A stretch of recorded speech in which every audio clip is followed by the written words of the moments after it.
BBC presents My Word.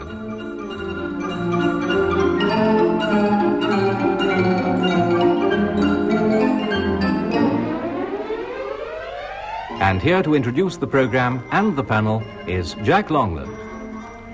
My Word is a word game played by people whose business is words, and those taking part are Dilys Powell, Anne Scott James, Denis Norden, and Frank Muir. And here's round one, which is about the meanings of words. 2 marks if they get the meaning of these words right. Dilys Powell, what is a Kepi, K-E-P-I, or Kepi, K-E-P-I? It's a kind of hat. But who wears it? It's a military hat. Yeah, and what kind of... It has a peak. Yes. And which army? Which army? French. Yes, that'll do. Well done, 2 marks. It's a French military cap with a horizontal peak and a flat top sloping forward, or like a car the wrong way round. Worn in the French Foreign Legion, it used to be. Now, Denis Norden. Denis, what is Fantan? F-A-N-T-A-N. Fantan. Fantan. It sounds like what you'd get if you were sitting near an electric fan into which somebody poured a bottle of brown boot polish. But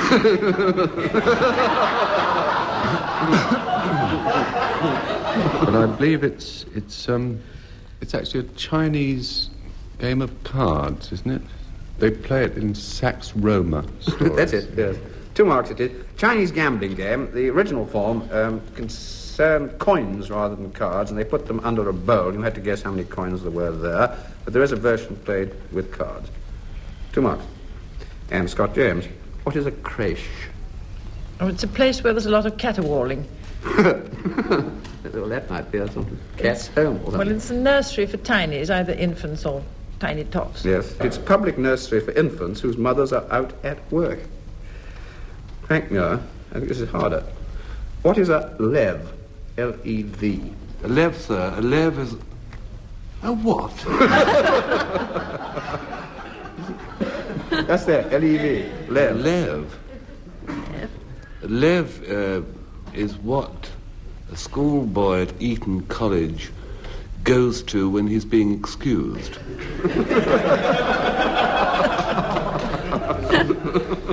It's a coin.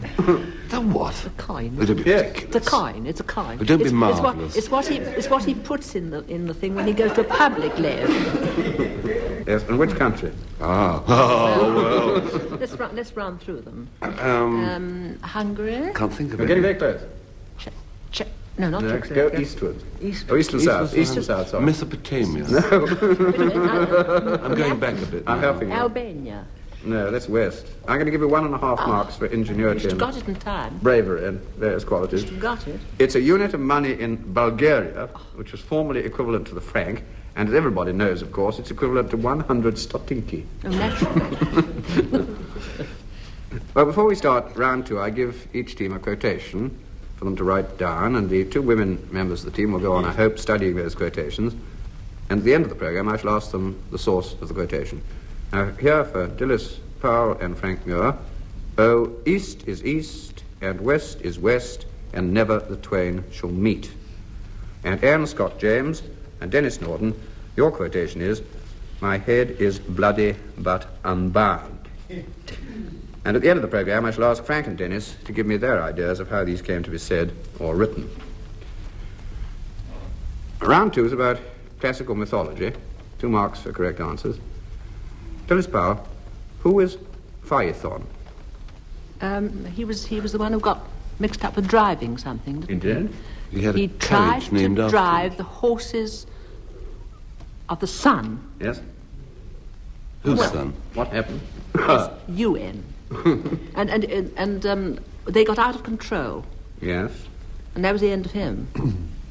Roughly, yes. Well, It was the end of him, but they were out of control, but there was a... well, then somebody, the sun had to come in and sort of look after them. Helios Yes, Helios had was to come in and sort of get hold of the reins. Not quite. 1.5, I think. Ah. I'm being a bit tough on this. You are. Phaethon was the son, as Dilys says, of Helios, the sun god, and much against his will, his father was persuaded to let his son drive the sun chariot across the sky for one day, but Phaethon was too weak to hold the horses, and so they swooped up to the heaven and nearly set that on fire, and they swooped down to the earth and really did start setting that on fire, and so Zeus, the head of all the gods, had to finish off Phaethon with a flash of lightning, lest worst might happen. He had a lot of sisters who'd harnessed the chariot for him, and they went on weeping and weeping so much that Zeus took pity on them, turned them all into poplars, and their tears became amber. 1.5 marks.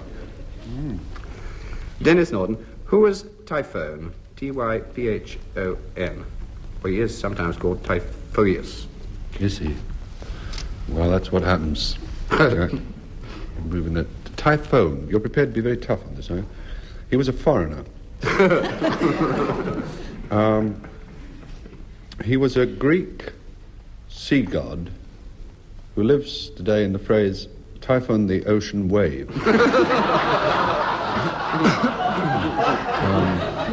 Alternatively, I will accept any hand that's offered to me. Was he any one of the straw. giants? Yes. He was one of the giants. A giant who fought Zeus. 1 out of 2. He was a Zeus 1 out of 2. monster with 100 snake heads on him, and he married a girl called Echidna, who again was fairly odd because she was half woman and half serpent, became the father of the 3-headed dog Cerberus, another many-headed dog called Orthus, the Sphinx, the Hydra, and the dragon which guarded the apples of the Hesperides. And he had this great fight with Zeus, and Zeus drove him down to earth again, to Tartarus, and according to one legend, piled Mount Etna on top of him to keep him there. All right, Anne Scott James. Who was Andromache? Andromache, Troy. Yes? She was the wife of Hector. Yes, absolutely right, 2 marks. Frank Muir, where was Elysium? Somewhere near Greece, I should imagine. There's a field of it in Paris, Yes? the Champs-Élysées, And that's quite material to the story. which are the fields of, not paradise, which is the Persian word for walled garden. Ah, well done. Elysium was a kind of Greek Valhalla. Yes? That's where they all ended up. With one visualizes sort of green grass and pillars with nothing on top of them. Yes? It was the paradise, or the Isles of the Blessed, it was later called by the Greeks, but Homer calls it a beautiful meadow, hence the Champs-Élysées, a beautiful meadow at the western extremity of the earth, no snow, no storm, nor rain, but the cool west wind breathes there forever. And favoured heroes got there without ever having to die before they got there. All right. The next round is a round of rhyming slang. 2 marks. Can you guess what the following rhyming slang expressions refer to? Beginning with Dilys Powell. Tiddlywink. Drink. Yes, Thank you. Tiddly. that's right. Thank Tiddlywink stands for drink. The abbreviation is a little bit tiddly. Denis Norden, Sweeney Todd. Cod? Would it be boiled cod? Sweeney Todd? Yeah. No, I think I I better. didn't begin to get it, you. It's the Flying Squad. That's and rather good. The wide boys and layabouts call them the Sweeneys, or did. Anne Scott James, Johnny Horner. Corner. Yep. Round the Johnny Horner, and he's Happy round the apples and corner, or pears. even he's gone round the Johnny for a tiddly or a drink. 2 marks. Drinking alone. Comes little Jack Horner, I suppose. Frank Muir, Hampstead Heath. Umbrella. No. Hampstead Heath, teeth. Yes, I've got to get my Hampsteads are giving me a bit of trouble. that's right. Hampstead Heath is teeth. I've lost one of my Hampsteads or similar phrases. 2 marks. Next round is the origins and derivations of words and expressions and phrases. And what I want is 2 things from each member of the team. First of all, what's the present meaning, and then the origin. Dilys Powell, bag and baggage. Bag and baggage means altogether. You Yes. throw somebody out bag and baggage, you chuck them out of the house completely. Bag and baggage. Origin? Army term? Yes, indirectly. Indirectly an army Oh, term. no, almost directly. Almost directly? Yes. You asked me a rather difficult question. I can't very easily give you a straight answer. It's unusual because it's singular and plural, isn't it? Yes. That's the only point of it. Bag and baggage. It is a particular Try. occasion, and I think it would have been very difficult for you to have known what it was, but 2 out of 3. Bag and baggage means now utterly or with all your belongings. It was coined by Gladstone in the House of Commons on the 7th of May, 1877. The Turks, one and all, bag and baggage, shall I hope clear out from the province they have desolated and profaned. And he was the first to have to use it. Hence Gladstone bag. Exactly. 2, I think. To have the lion's share. Well, it means to have the major part. Yes. I think it comes from one of these animal fables. Yes. Of whoever wrote animal fables. La Fontaine. Oh, Aesop. Aesop? Yes. Aesop. That's it. And do you remember the story? No, Jack, you tell it, because you tell them so well. 1.5, I think. It means to have the lion's share means to have the largest or best portion. And the fable of Aesop is where the lion, as king of the beasts, divided the spoils of conquest in the following way: a quarter to himself for his superior courage, a quarter to his family, yet another quarter to himself as his right, and as for the rest, let who will dispute it with me. I've always wanted an accountant like that. I think it was 1.5 was fair. Anne Scott James, out on a limb. It means you're isolated. You're away from the crowd, doing something on your own. A little more than that, I think, Anne. At some peril. Yes. Yes, I think you've got to bring that in as an idea. Now, out on a limb, I should have thought it means you climbed a tree and can't get down. You got stuck out on a limb of a tree. That's what we think. Well, it means that you are in a position of some danger. Usually somebody's got you exactly where he wants you. That's the idea of out on a limb.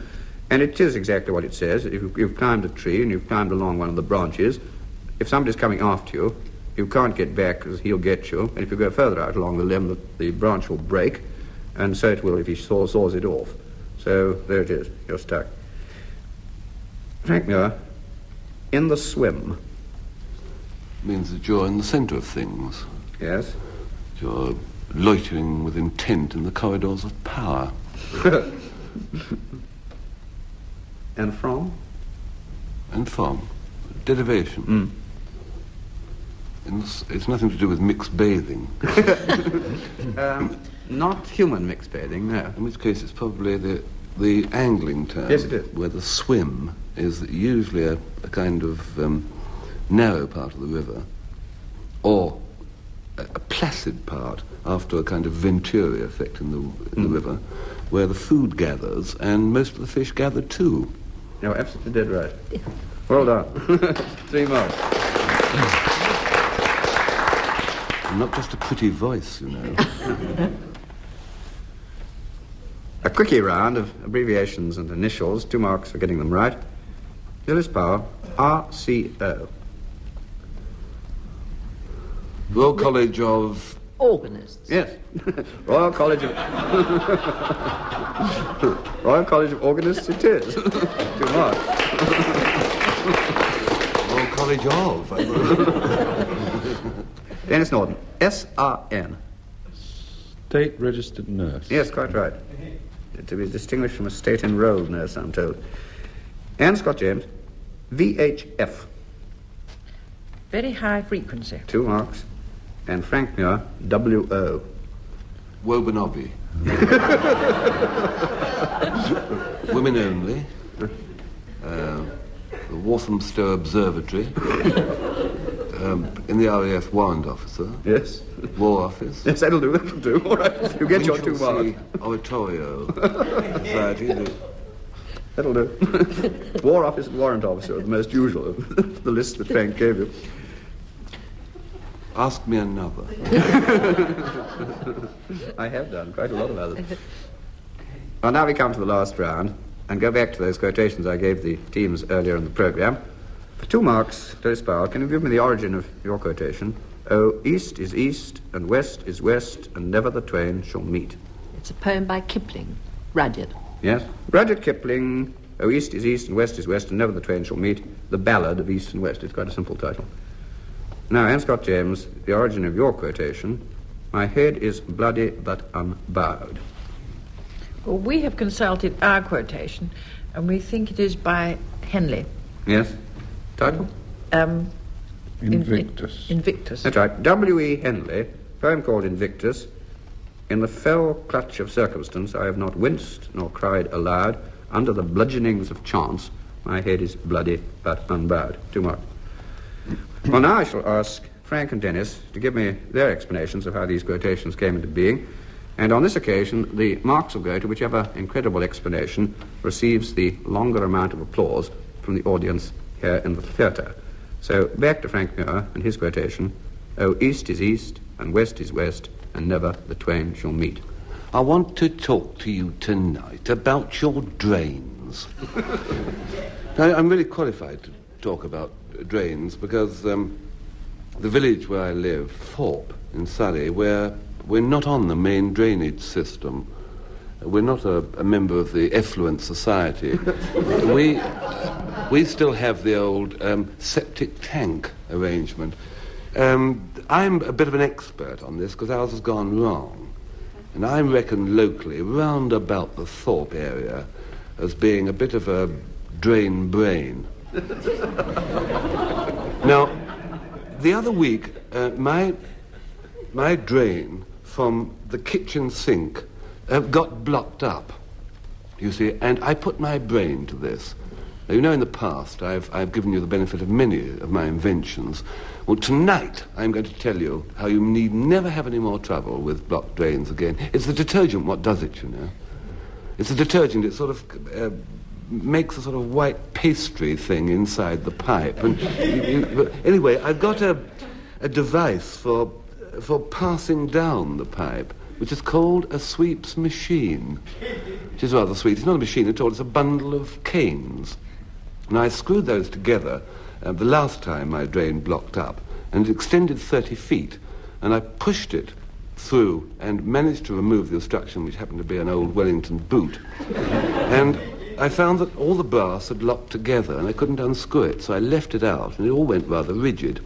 Well, last Sunday, when my drain blocked up, or at least it constricted, and the water, when you pulled the plug out of the kitchen sink, the water came back at you. It's sort of abomination unto nature. It also makes you feel like a nightmare, you know, that's going to overwhelm you. And so I went out into the orchard and got the machine, which are these 12 rigid 3-foot poles, 36, and I passed it down the drain. Well, it passed through easily because the detergent, which had solidified inside, had left about 1.5 inch hole in the middle. So the pole went right through. And unfortunately, it came up by the kitchen. I had to pass it through the kitchen door, through the hall, out of the front door, and then I was on the road outside. The trouble is I couldn't get it back. You see, because the malacca or rattan canes had grown hard being left out, and the turning circle of this 30-foot thing was about 9 cables. So I had to pass it, I had to walk with this thing through the general store opposite, over the cheese counter, out of the back window, round by the Jolly Gardeners, and back again. Now, what to use to pull back and get this soft white detergent out? Naturally, my first thought was the thing I tried first, which was a very stale, smallish Christmas pudding, into which I'd pressed teaspoons until just a perimeter of teaspoons, and making a sort of spherical scraper. I threaded the string through that, made a very large knot, and pulled that through. This was a mistake, incidentally. Don't you try it. Old Christmas pudding will melt in the middle of the tunnel and will leave you not only your original blockage, but also 12 teaspoons and 2 sixpences wrapped in greaseproof paper. I realised then that what one's got to pull through is something which one pushes into this sort of 4.5-inch pipe and kind of expands and presses outwards. Then if one pulled on that, it would really cleanse the thing. So what I did was I got an old vest and rolled it up into a ball and tied it into a ball with twine. Then I got some baker's yeast Now, do you see my reasoning? I pushed and worked the yeast into the string of the vest, sprinkled a little sugar on the yeast. No yeast is diabolical stuff. You've only got to sprinkle a bit of sugar on it. It sort of grows and grows and grows. It'll take over the world. And I pushed this little ball into the end of the hole, threaded the end of my string round it, sprinkled the sugar on and some water and left it. It was a warm evening last Sunday. When I came in the morning, marvellous, the yeast had grown and proved, or whatever it is, had swelled out, filled the hole completely. I tugged it through, and I have a completely free drain. So there is your answer. That is your panacea. If your drains are blocked, that is the answer, and it would always work. As Kipling said, yeast is yeast, and vest is vest, and ever the drain shall beat.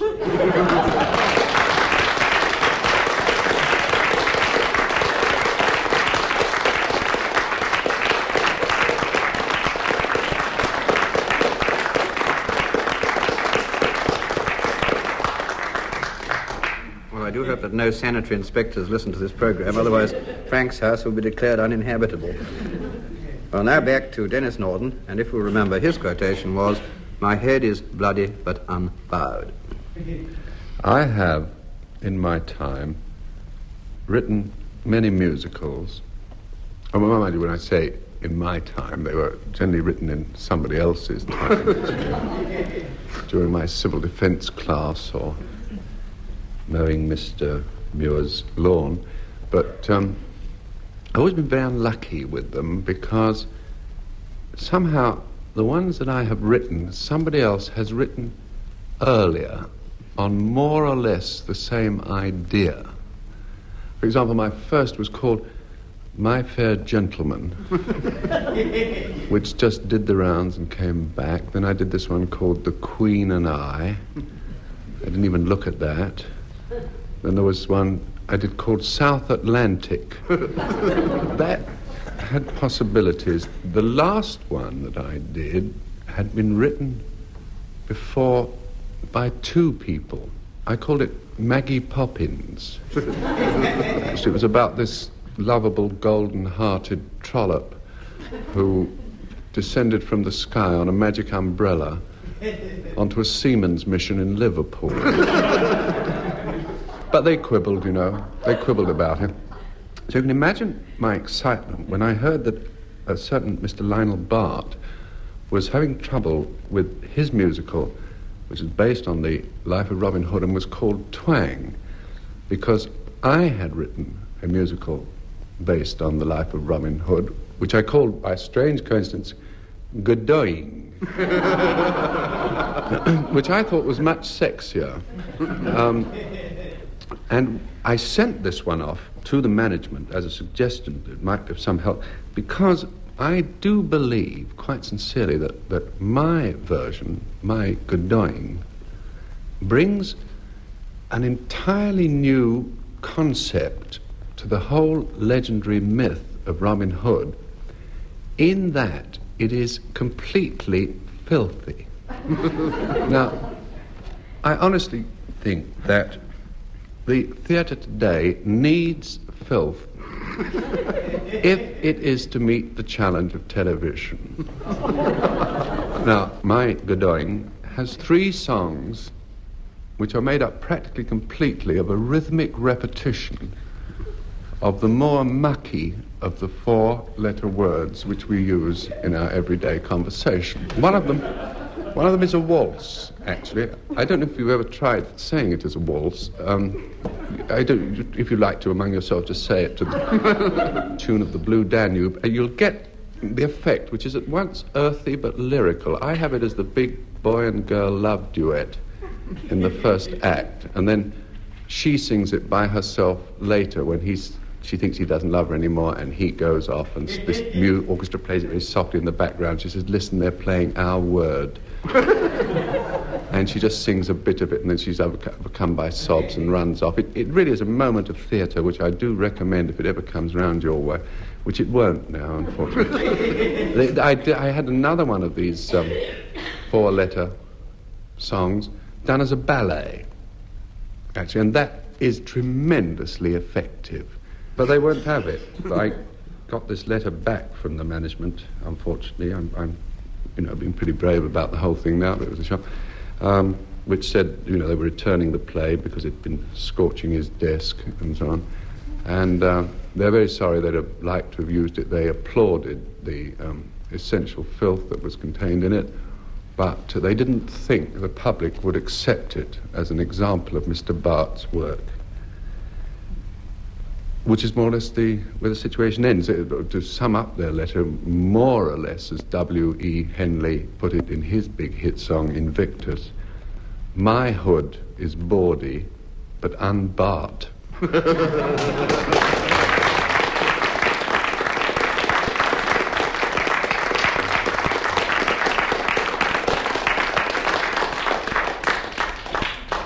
I'm not certain that isn't another case for the sanitary inspector, but never mind. And by your vote, Frank Muir wins the contest of the stories, and that brings us to a final score in which Dilys Powell and Frank Muir win by 1.5 marks from Denis and Anne Scott James. And it also brings to an end this edition of My Word.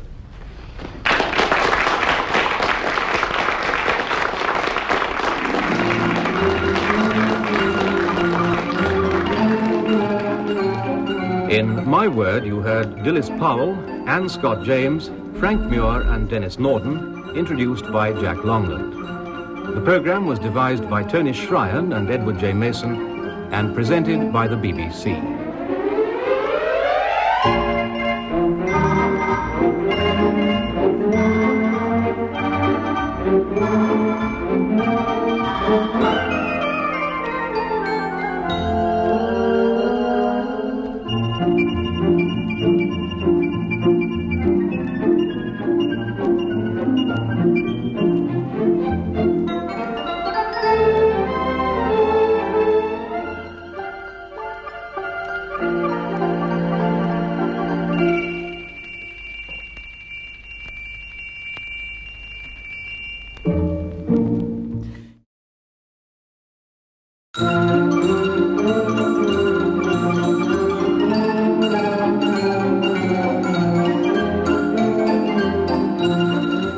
The BBC presents My Word.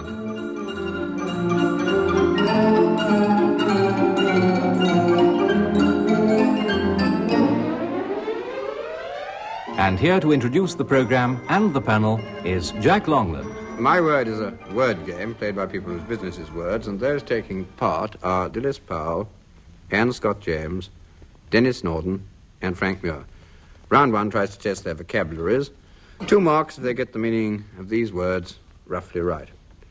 Beginning with Dilys Powell. Dilys, what is a primogenitor? Primogenitor. Primogenitor. It's a first something or other. Yes? A first ancestor. Yep, that's good enough. Your earliest ancestor, or it could be rather more loosely, any ancestor that you happen to have sort of knocking around. 2 marks. Denis Norden, what is a vermicide? V-E-R-M-I-C-I-D-E. Vermicide. Well, vermicide. Icide means killing. Yes. Trying to do with death. Verm. Killing verm. Verm. It could be that if you have gin and vermouth, and somebody says, don't put too much vermouth in because you'll kill it. Well, that way of destroying a drink is called vermicide. Or, I think. Yes, or it could be killing vermin. A particular kind of vermin, Denis? I have no doubt of that, Jack. It's all much too easy up to there. Worms. Yes. Worms. You worm. Worms. Yes. That, yeah. That's absolutely right. Vermicide is a worm killer. Not the chap who does it, but the drug by which he carries it out. 2 marks. Anne Scott James, what is a sen? S-E-N. Sounds Eastern. Yes? It's Chinese. Not Chinese, but near enough. Yeah. Well, near enough, as you say. A Far Eastern coin, I think. Yes, that'll do. All right, not China, but which? Japan. Yes. I've been there. I've been there. All right, you I get had your- so little money when I was there that it didn't click. A sen is a Japanese coin, and just for your personal information, Anne, it's 100th part of a yen. I had so much money, I didn't notice stuff like that. Much money, but little sense. All right, Frank, it's your turn. Frank Muir. What is the meaning of parbuckle? P-A-R-B-U-C-K-L-E. Parbuckle. Parbuckle. A few weeks ago, I did a story on this very same program about the man who invented the holes in people's belts. So the answer to the question, for whom the belt holes, is parbuckle. It's also actually it's another name for Spanish windlass. Yes. Which is a device whereby you haul things up cliffs, round things, Yeah. by lowering ropes, running the ropes round objects, and then hauling them up. It's a kind of curious block and tackle principle of physics. That'll do, Frank. Well done. 2 marks. Well, before we start round 2, I give each team a quotation for them to write down, and I want the 2 women members of the team to study their quotations, because at the end of the program I shall ask them where those quotations come from. Dilys Powell and Frank Muir, your quotation is your journey really necessary? And Anne Scott James and Denis, your quotation is, a little touch of Harry in the night. And at the end of the program I shall ask Frank and Denis to give me their idea of how these came to be said or written.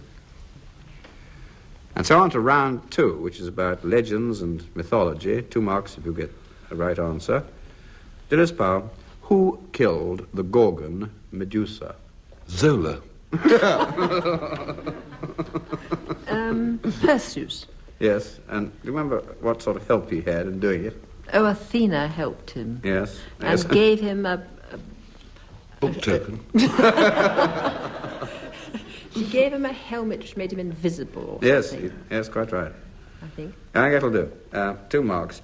Perseus was given by Athene, who was a friend of his, only a good friend, winged sandals so he could fly, a magic bag in which he could put the Gorgon's head, Medusa's head, when he killed her, and this helmet of Pluto which made him invisible, and so he managed to kill her. Otherwise he'd have been turned into stone. Denis Norden, who was Psyche? When I was 12, I used to always read that word as peach. She was part of the well-known double act of Cupid and Psyche. Yes. They were also friends. But they were on such good terms that... Now, wait a minute. He said that he would be her friend providing she never looked at him. Yes. And she never looked at him except for one night when he was asleep. She lifted up a lamp and looked at him and dropped hot oil all over his shoulder. Yeah, that's right. As they should do to every one of these Greek gods more often. And they weren't friends anymore after that. That's the most masterly shortened version of the story of Cupid and Psyche by Apuleius and the Golden Ass that I've ever yet heard. Well done, Denis. Anne Scott James, what was the phoenix? Well, the phoenix is one of those mixed up. It was a bird which rose from the ashes. Yeah, and in which country? It renewed itself. Egypt, I think. Yes, absolutely right. That's all right. That'll do.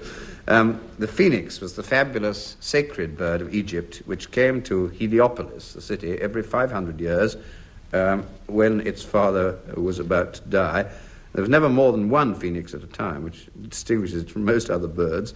But each time it perished in the fire, a fresh-born phoenix arose from the ashes.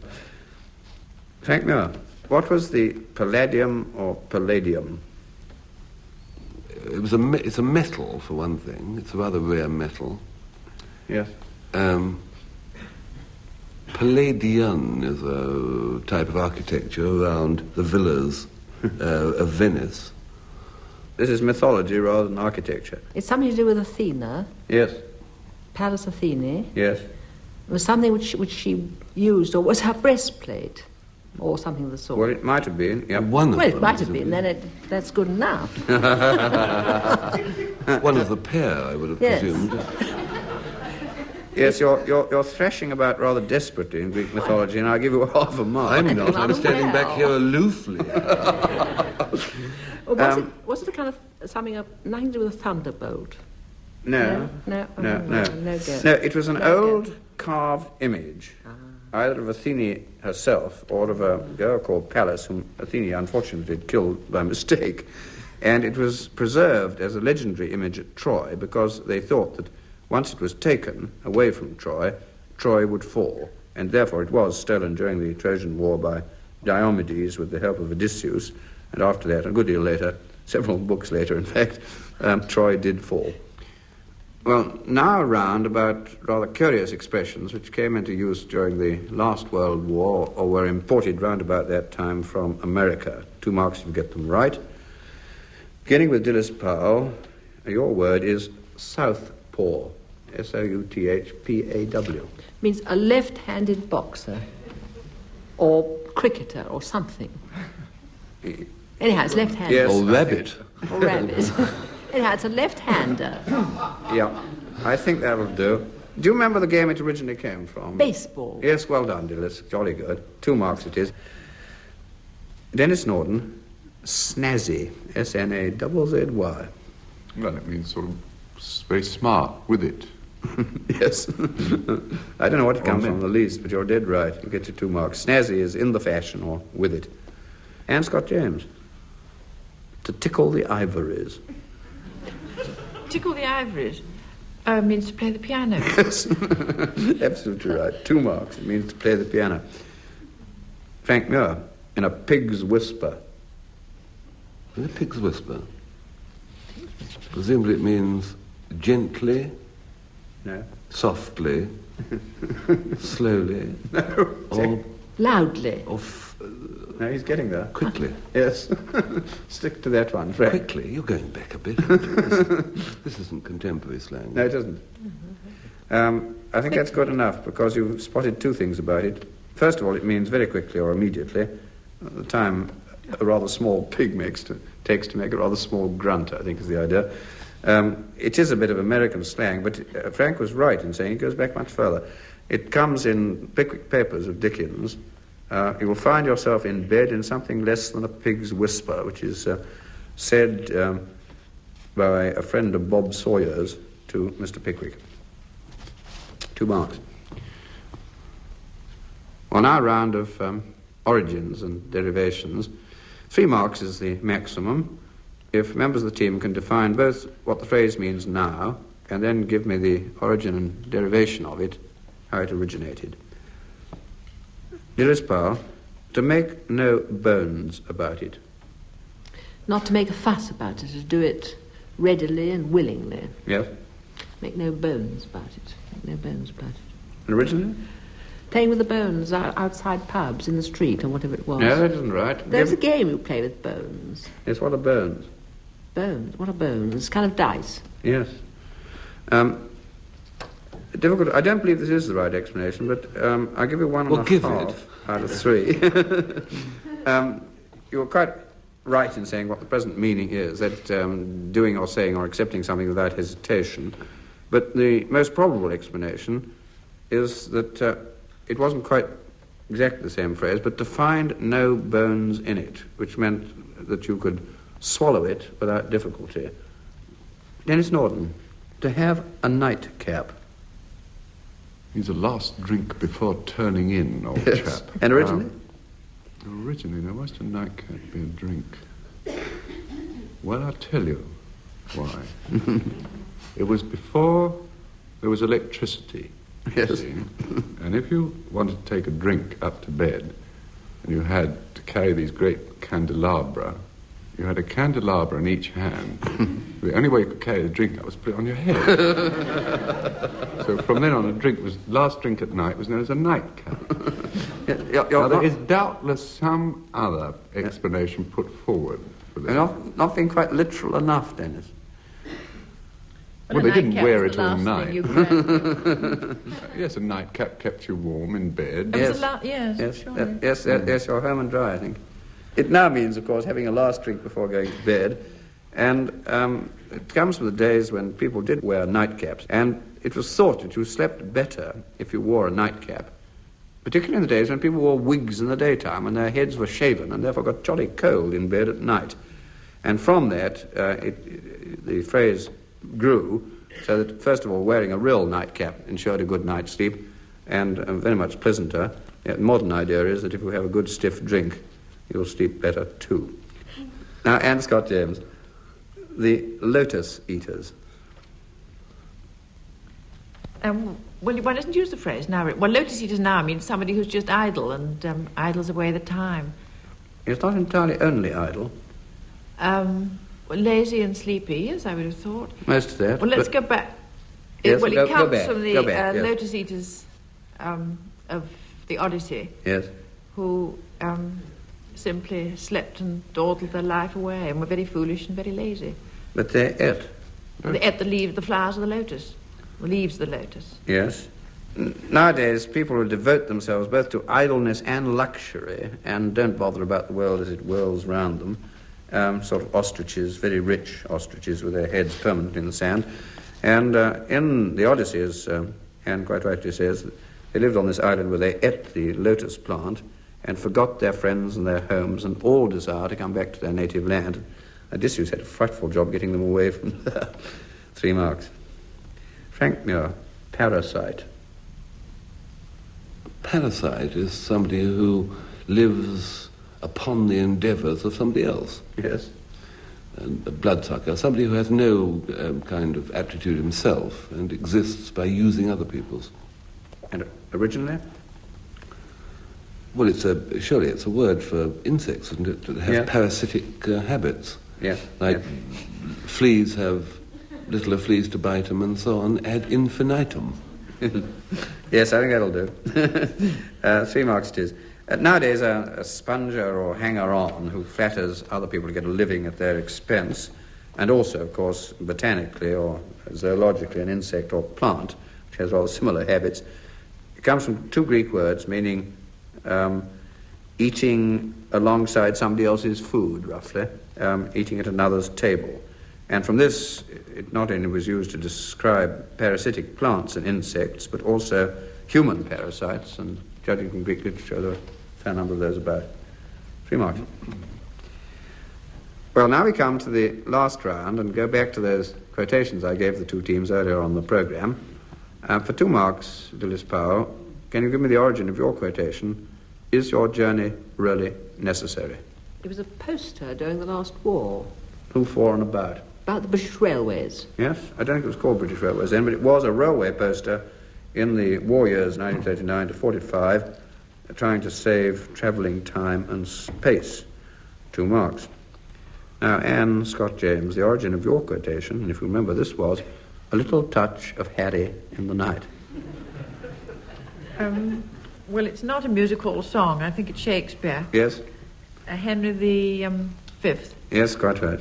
And at what point do you remember of the play? Well, I should think just before Agincourt. Yes, absolutely right. 2 marks. Well, now I shall ask Frank and Denis to give me their explanations of how these quotations came into being. And on this occasion, the marks will go to whichever incredible explanation receives the longer amount of applause from the audience here in the theatre. So, first of all, back to Frank Muir. Is your journey really necessary? Is your journey really necessary? The Errant Heart, a romantic novel by Francesca Muir, Limited. I say, goody gumdrops, what a frabjous day, cried Sarah Chichester Chumley, leaping from her bath, going over to her cottage windows and drawing the curtains. The fact that she did these 2 actions in that order was known by every male within 7 miles of the district, because she was a lovely girl, Sarah, a lovely girl. She thought, I'm going to see Johnny today. Nice Johnny. Rapidly she dressed. She put on just a casual silk blouse, a bikini bottom, and her army boots. Her army boots were a protest. Were Sarah Chichester Chumley's protest against her father, who was Lord Lieutenant Governor of the county. And this aristocracy, who were her parents, because her mother, before she married, was, of course, single. And she wanted to protest against the whole thing of these men having wars every so many years, and why don't they stop it? It's all so silly and wasteful. And her father, before he became Lord Lieutenant Governor of the county, was Major in the Grenadier Guards Corps of Regiments. And she wanted to protest against that. And that's why she left the Sloane Square set. And she'd gone away and spent £17,400 of Daddy's money on this broken-down cottage in the woods. Tra-la, tra-la, tra-la, and sing nice, nice Johnny today, she carolled. Nice, sweet Johnny, medical orderly at the cottage hospital. Nice, kind Johnny, shy, just occasionally smiling at her and bringing her little things home from his work. Just a bandage, perhaps, or once when he was in the path lab, a foot. It was so helpful, the cottage was so drafty and the doors did so bang, and the foot did keep them shut. But funnily enough, as she walked towards Johnny, her footsteps took her past the cottage where Tarquin Jellyneck was in residence. Tarquin Jellyneck, quite unlike Johnny. 7'9" he was, of manhood, an actor. She found her steps dragging towards the cottage, just for a glimpse of Tarquin. And then suddenly she heard tinkle, tinkle, tinkle, tinkle, and her heart leapt. It was Johnny's bicycle bell. Dear Johnny. She cried, Johnny, I'm over here. And suddenly his hot breath hit her. She said, You've been eating wine gums, haven't you? He said, yes. And his speech was slurred. And he reached forward and his fingers ripped the thin silk from her umbrella. She said, get away, Johnny. What, Johnny, get away. He said, I want you, I need you, Sarah. And his hot breath was throated on her mental cheek. And then suddenly, thwonk. The sound of fist against jawbone. There he was, Tarquin Jellyneck, all 7 foot, whatever I said of him. With strong right arm, he had laid low Johnny, who had fallen back unconscious on his bike. Tarquin gathered her to him. His arms went round her twice. She was rather slim. She felt herself borne off towards the wood. An hour later, her errant heart was peaceful. She had found her man, and Sarah thought to herself, was I wrong to think that niceness is all in a man? Surely it's strength that a woman, and I have become a woman, it is the strength that a woman needs.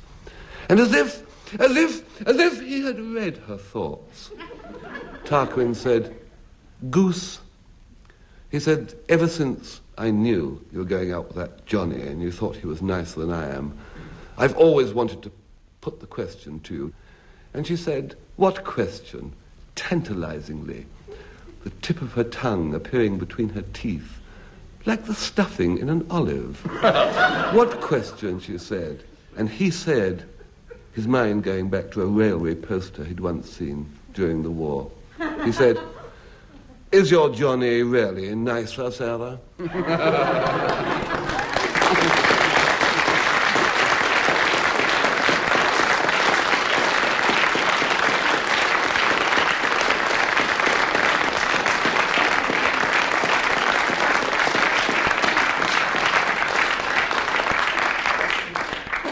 It's no good, I'm still on Johnny's side.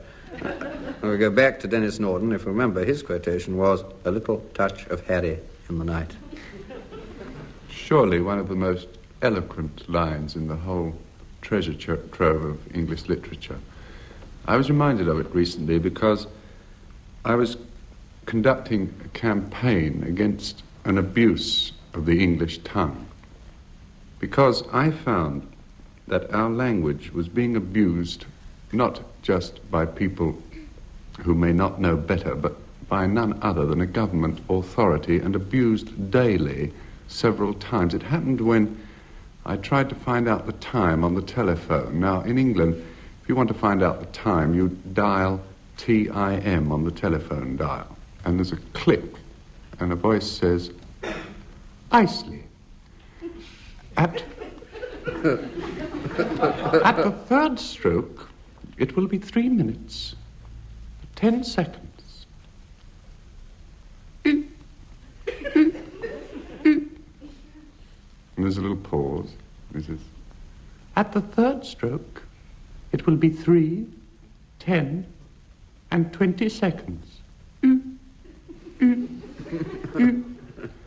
Now, I want you to think of that phrase, because I listened for an hour to this lady, continually restraining myself from saying thank you.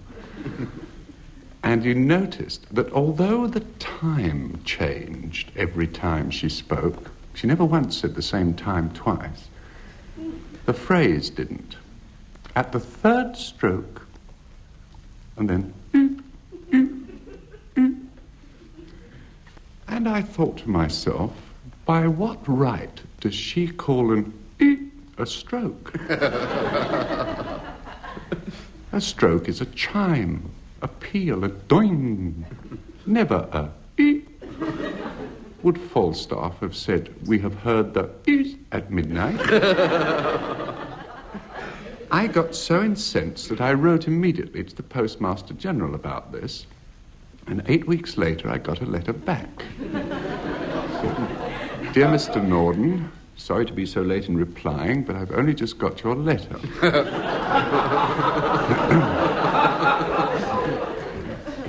I am a little confused by your complaint. Would you please come and see me?" So I went to see him at PMG House.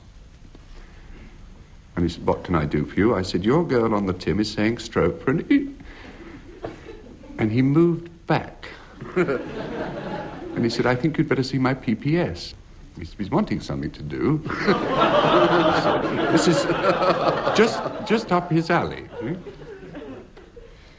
And then I got this letter some 3 weeks later, which cleared the whole matter up, and I'm very glad to say cleared it up in favour of the authorities, because the word is correctly used. He explained to me, with his interest in technology, exactly how this effect of the time is achieved.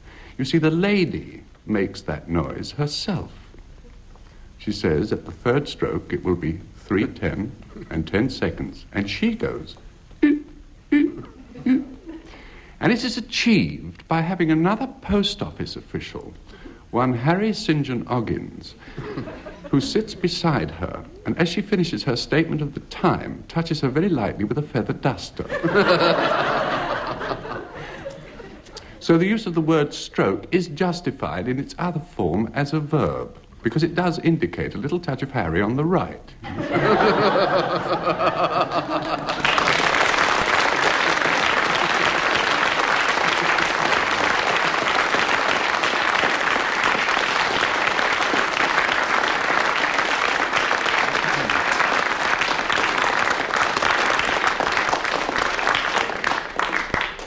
And in the contest of the two stories, Denis Norden wins, and his team of Denis Norden and Anne Scott James win by 1.5 marks only from Dilys Powell and Frank Muir.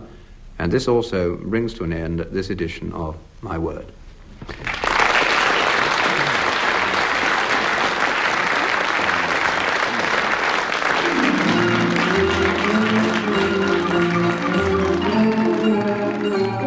In My Word, you heard Dilys Powell, Anne Scott James, Frank Muir and Denis Norden, introduced by Jack Longland. The programme was devised by Tony Shryan and Edward J. Mason and presented by the BBC.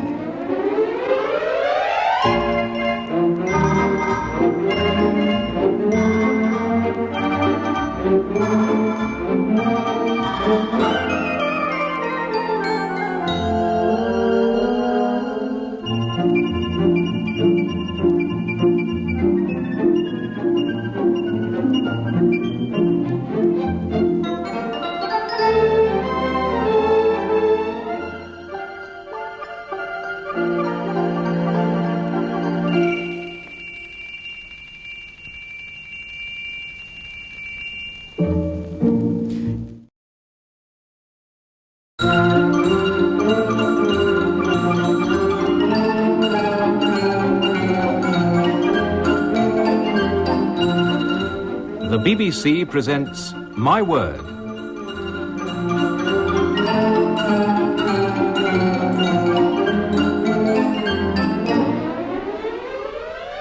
And here to introduce the programme and the panel is Jack Longland. My Word is a word game played by people whose business is words, and those taking part are Dilys Powell, Anne Scott James, Frank Muir, and Denis Norden. Round one tries to test their vocabulary, and they get 2 marks if they get the meaning of these words reasonably right. Beginning with Dilys Powell, what is tough, or a tough, T-U-F-F, tough? Tough? It's the wrong way of spelling T-O-U-G-H. Well, yes, it's quite different. It's different. It won't help you at all. It's a piece of It's a piece stone? of- yes, Piece of stone. yes, well done.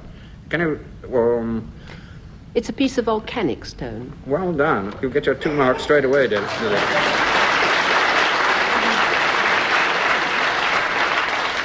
That's why they say Mount Etna is tough at the top. Well, Frank, curiously, is absolutely and precisely right, because So there's a thing frequently called a tough cone on top of Mount Etna, which is a cone of ashes round the opening of the volcano. But so we get this straight and right. Tough is fragmentary volcanic rock, and you find it in various parts of this country. Tough. Denis Norden, yours is quite different. What is the meaning of symbocephalic? C-Y-M-B-O-C-E-P-H-A-L-I-C, symbocephalic. Well, there's nothing like an easy one to start.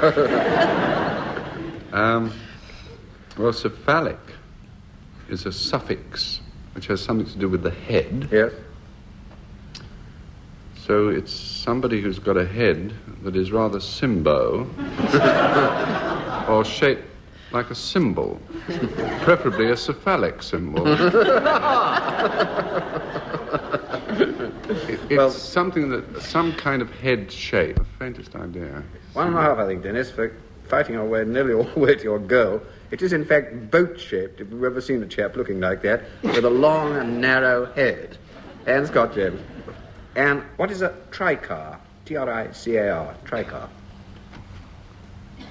Well, surely it must be a little sort of thing that's got one less wheel than a bubble car. Yes. But, A 3-wheeler car. 3-wheeler car it is, 2 marks. Frank, now, what is epopee? E-P-O-P-E-E. Epopee. It's a very funny word indeed. What is it? Epic? I don't know. Try epic. Isn't one of the sort of apologia for an epic? Is it that kind of thing? Well, epic comes into it, certainly. Yes, it's kind of epic. Epopee. It's an epic written by Alexander Pope. He didn't write many of them. Epopee. An epic not written by Alexander Pope. All right, that'll do. It could be, but it wasn't. It is simply epic poetry, or an epic poem, comes from a French word. But before we begin round 2, I give each team a quotation for them to write down, and I want the 2 women members of the teams to study those quotations, because at the end of the programme I shall ask them where those quotations come from. Dilys Powell with Frank Muir, your quotation is, "If you have tears, prepare to shed them now." And Anne Scott James with Denis, yours is, "Make hunger thy sauce." And then at the end of the programme I shall ask Frank and Denis to give me their ideas of how these words came to be said or written. And so we plunge in round 2 into legend and mythology, 2 marks possible. Dilys Powell, who was Faunus? F-A-U-N-U-S, Faunus. He was a kind of goat-footed character. Yes, which country and what did he do? Oh, Greek or Roman. Well, you better settle. Faunus, Roman. Yes. Roman. Well, the Romans moved into Greece afterwards. Yes, that's it. Yes. I'll tell you a bit more about that later. But what was he the god of? He was a... Telephones. No, He lived in the woods. Yes. He lived in the woods, and he was a kind of goat-foot pan kind of creature. Yes, that's good enough, I think. He was the Latin god who was the equivalent of the Greek god Pan. He was worshipped because he was supposed to protect shepherds and farmers generally in the countryside, as you say, he had goat horns and goat legs and behaved in a very goatish manner in all sorts of times and places. And he had either a wife or sister, I'm not very clear which, called Fauna, who also protected the country women. 2 marks. Denis Norden, who was Ariadne, and what was her association with Theseus? They were just good friends. But they weren't. That's a somewhat inadequate description so far. Yes. Theseus found himself locked in the labyrinth, where the Minotaur was waiting, and Ariadne had been in the labyrinth before him and had left a thread there to show him the way out. He followed the thread and found his way out, married Ariadne, wrote a song called I'm Just Wild About Ariadne, and took her back to his kingdom, where they didn't live happily ever after. No, that's it. That's the point. 2 marks, I think, Denis. Ariadne was daughter of King Minos of Crete. She helped Theseus to find his way through the Cretan labyrinth with this clue of thread that he followed back. He promised to marry her because she'd been so kind to him. I think, in fact, the marriage never took place. There's some doubt about this. And they both came to a rather sticky end, although Ariadne met another chap called Dionysus. And Scott James, who used the golden apples of the Hesperides to marry whom, and what happened to them afterwards? Was it Jason? He comes to the story earlier. Ah. There was a race that took place. Oh, Atalanta. Yes. Atalanta was the swiftest woman in the world. And he bet her that he could outstrip her, and the prize was the golden apples of the Hesperides. Not quite. 1 out of 2. Stop. Atalanta, who lived in a place called Calydon, she was tricked in this race, because she was, as Anne quite rightly says, the fastest runner in the world, because every time she was tending to get ahead, he rolled one of these golden apples, which are only oranges, I suppose, and she was so struck by it, never having seen anything like that before, she stooped down to pick it up, and that he caught up. And with 3 oranges, or golden apples, he managed to win the race, and that meant that he was able to marry her. But they then had a rather tough time, because Aphrodite didn't like them, and she caused them to make love in the temple of Cybele, which is a very bad thing to do, and she turned them into lions. 1 out of 2. Frank Muir, in the Greek legend, Pasiphae, the daughter of Helios, married Minos, king of Crete. However, she also had an affair with a particular animal. What was that animal, and what was the outcome? It was a male animal, and it was pacified, which means it was cowed, so the animal was a bull. Quite right. And the offspring was called? The Minotaur. That's all right. I think we're back where we started with, in the labyrinth in Crete, where the Minotaur was kept until it was killed by Theseus with the help of Ariadne. Small world in those days. All right, 2 marks. Well, now a round of origins and derivations, and 3 marks this time, if members of the team can define the present meaning and then give the origin or derivation of these words or expressions or phrases. Denis Powell, what is a Donnybrook and why? D-O-N-N-Y-B-R-O-O-K. Donnybrook. It's a kind of jolly uproar. Yes. And it comes from what? It comes from somewhere in Ireland, I should have Yes. thought. And what happened there? Oh, I expect they had a fight and a race. There may Not have necessarily been in that races. order. Yes. A race and a fight. Yes, but A race first. It's a Donnybrook. Try and get using Donnybrook as an adjective. Try and get the noun right. It wasn't. It may have included races, but it wasn't only races. Donnybrook. Festival. Yes. Fate festival. All right. Festival. I think that's good enough. 3 marks it is. A Donnybrook nowadays is a free-for-all, a general fight and rumpus, and it was Donnybrook Fair, Donnybrook being a place in southern Ireland, a village, and right from the time of King John there was a fair there, and it was always noted every year for general rumpus and rioting and all the rest of it. So a trip to Donnybrook Fair meant that you had a fight at the end of it. 3 marks. Denis Norden, what is a Cocker Spaniel and why?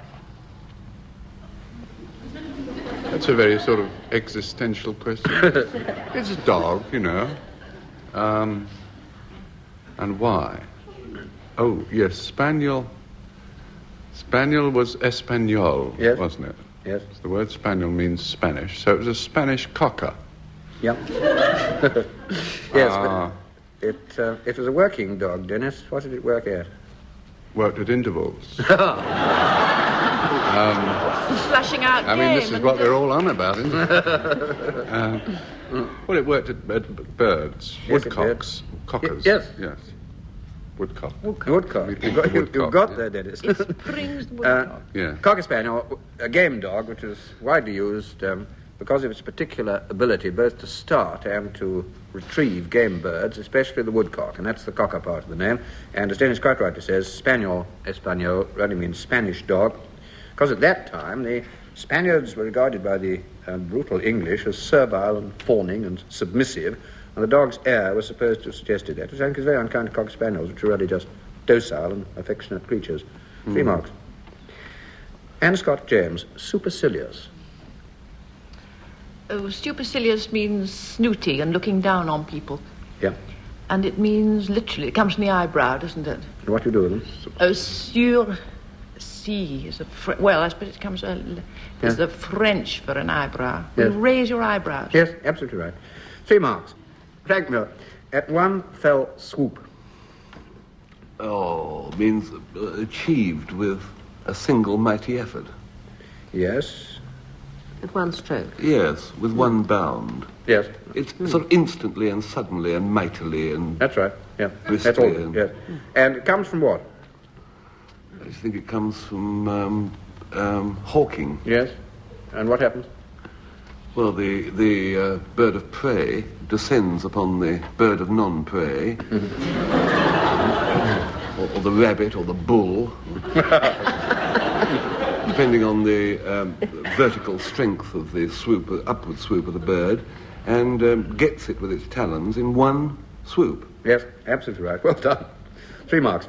Now a quick round for 2 marks. Who, in what work, by which author, Dilys Powell, loved his fellow men? The actual line is loves his fellow men. Shakespeare. No. No? A good deal later. Deal later than Shakespeare. Jane Austen. I know, Oscar Wilde. I think we close this. I think we close this down quickly. It was poetry anyway. Abu Ben Adam, in the poem by Leigh Hunt, I pray thee then, write me as one that loves his fellow men, and the angel wrote him, and lo, Ben Adam's name led all the rest. Abu Ben Adam by Leigh Hunt. Denis Norden, who said, brevity is the soul of wit?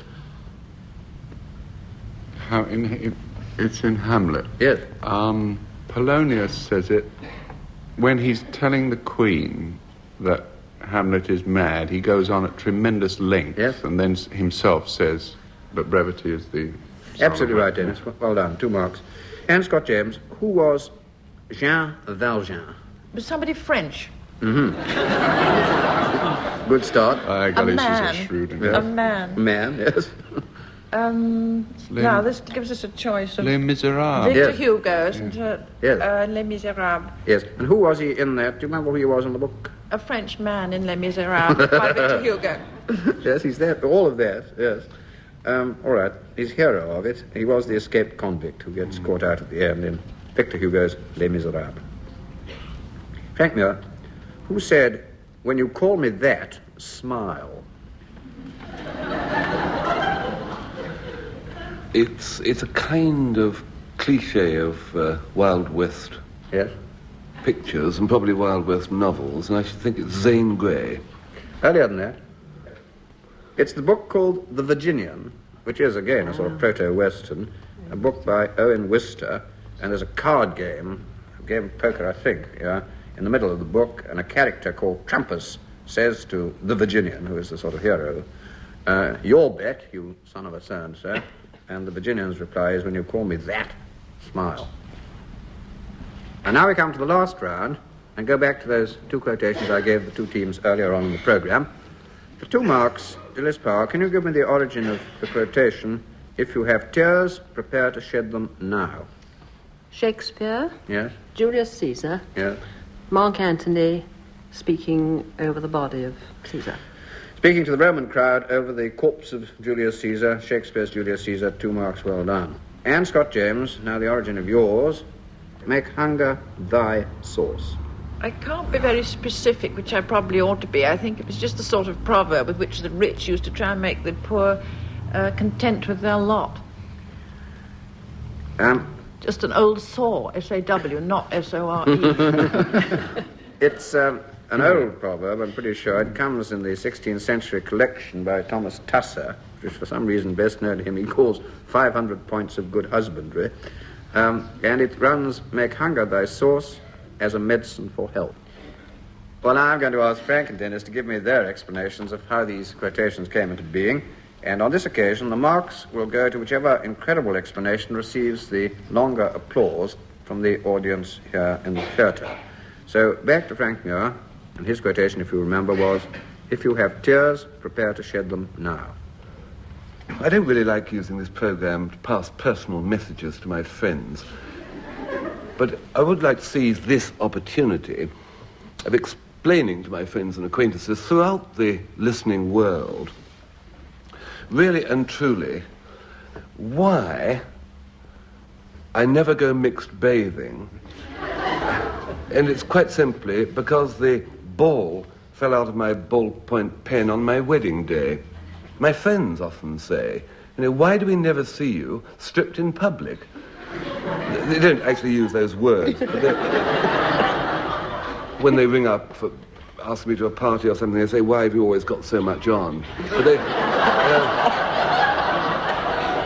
it's the same sort of thing. You see, what happened was that on the morning of my wedding day, I got out the hired gear, the black morning coat and the striped trousers, and they weren't in very good condition. They were a bit sort of grubby. I tried brushing these, but I couldn't get the stains off at all, so I realized I'd have to clean them. Luckily, I had a washing machine. I had a washing machine which I'd never used before, so I got the booklet and I ripped the envelope and got out the leaflet. I think I must have ripped some of the instructions off, but I did read there that you will feel much more comfortable once your undies have been washed, so I thought I'd try it out and plugged it in, and I got in and just in my undies and switched on. I wouldn't say the effect made me nervous, but for a while I was extremely agitated, and I managed to switch it off and read a little more about it. Then I saw, luckily in time, I saw on the label where it says, "Please return by 10 o'clock," it said, "Do not wash, dry clean only." Luckily I hadn't switched the tap on, so I was able to mop the inside absolutely bone dry. So I shoved the coat and the trousers in the washing machine and switched on. Well, I'd done something wrong, because when I pulled the coat and trousers, they were torn to pieces. Great lumps out of the knee and the elbows. And at that moment, the hire car arrived and went beep, beep. Now, normally, as every chap knows, normally one keeps a supply of ballpoint pens of all colours handy. And when one's sock wears through,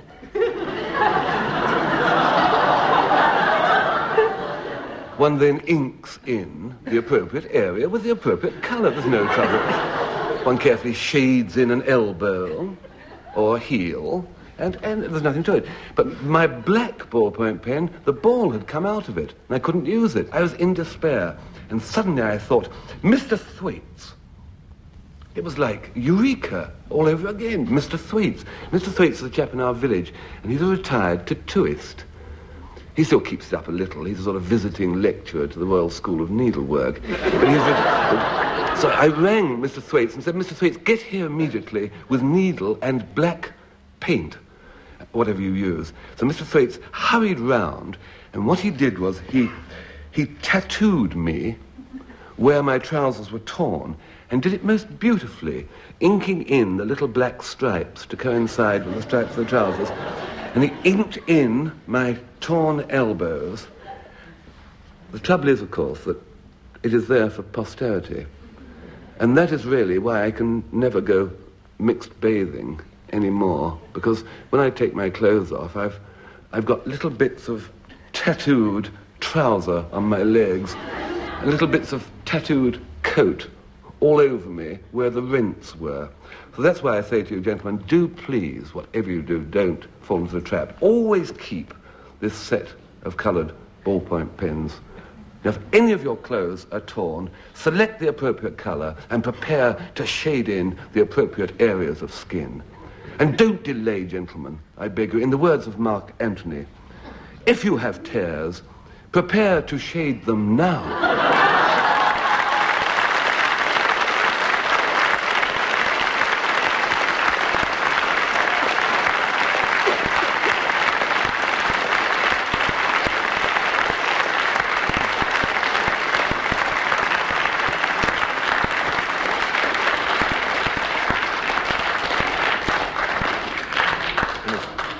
No good sympathetic listener sending Frank a gross of ballpoint pens. It's too late.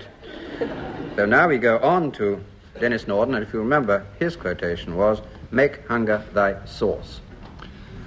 I want to address this to all aspiring young artists.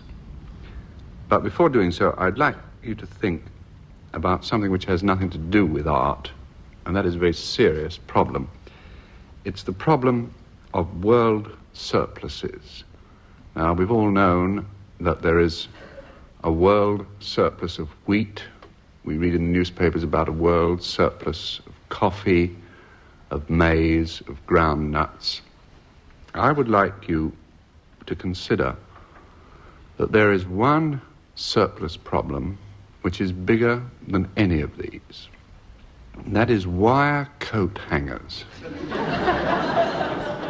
Now, it is my theory that these are being planted on us, possibly from outer space, because nobody ever buys them, nobody ever puts them there, but there's always more when you open the door than when you last opened it.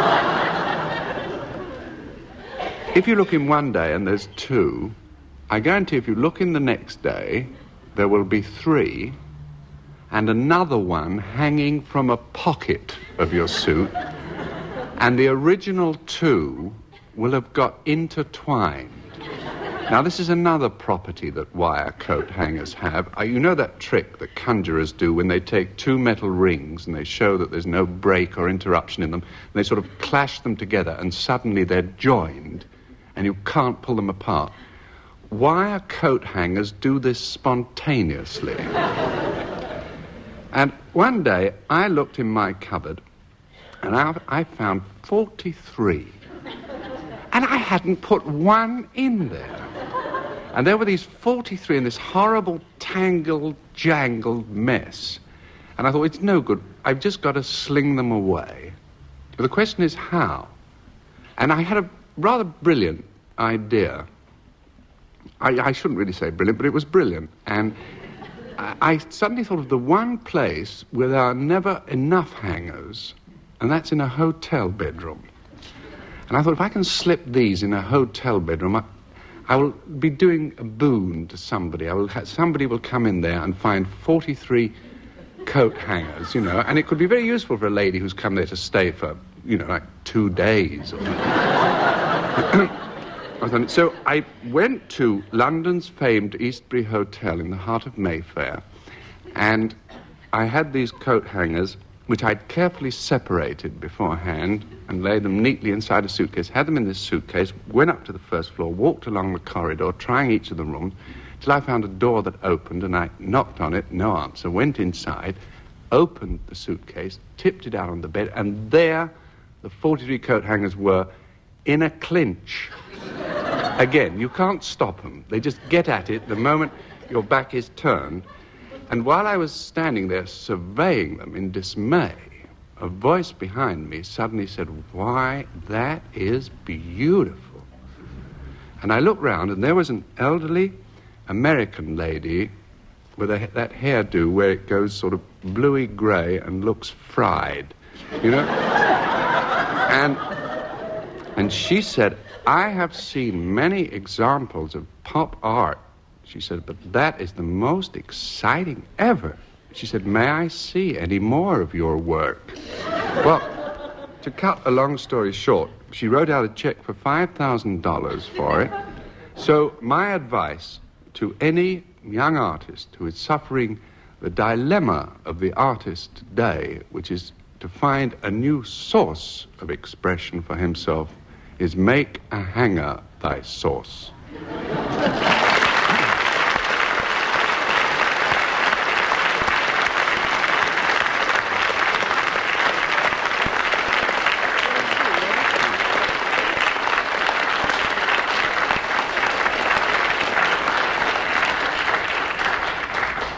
I'm told that Denis's paper on the breeding habits of coat hangers has been accepted by the British Association for the Advancement of Science. But by your vote, Frank Muir, in fact, wins the contest of the stories, and Dilys Powell and Frank Muir win by 2 marks from Denis Norden and Anne Scott James.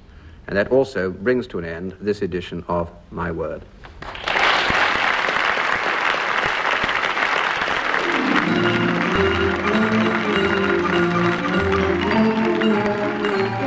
In My Word, you heard Dilys Powell, Anne Scott James, Frank Muir and Denis Norden, introduced by Jack Longland.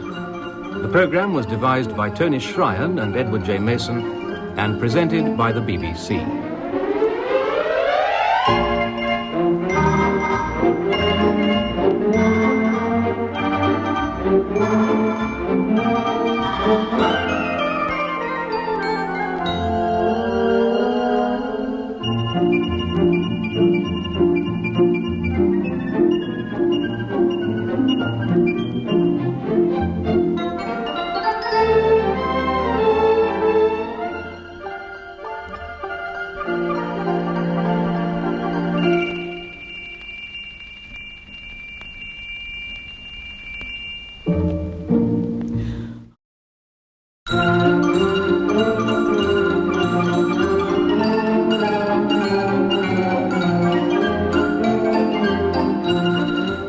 The BBC presents My Word.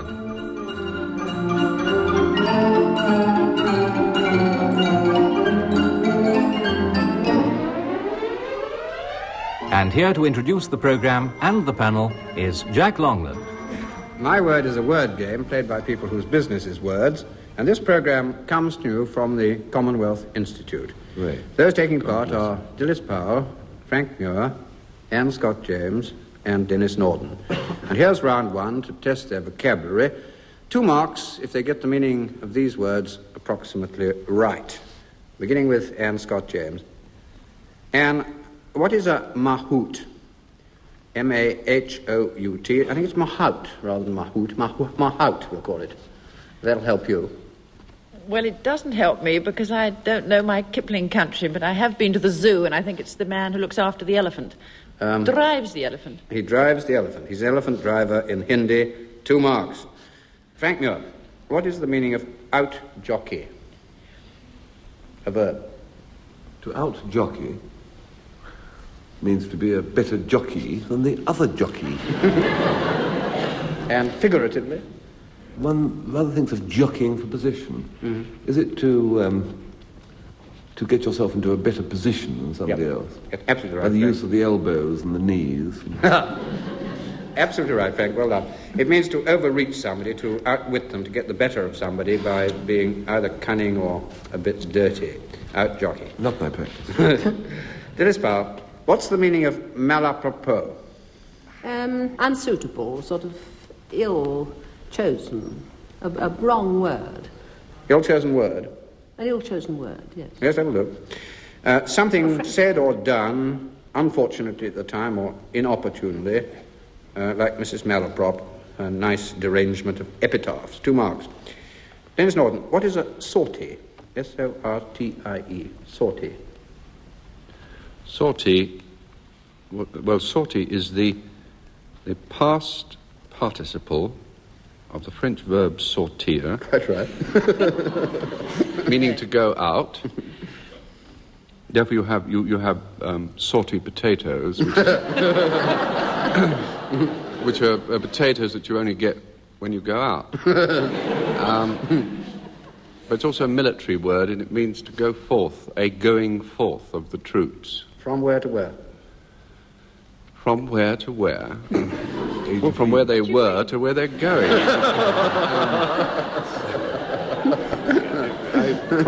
From their base to wherever they're bound for.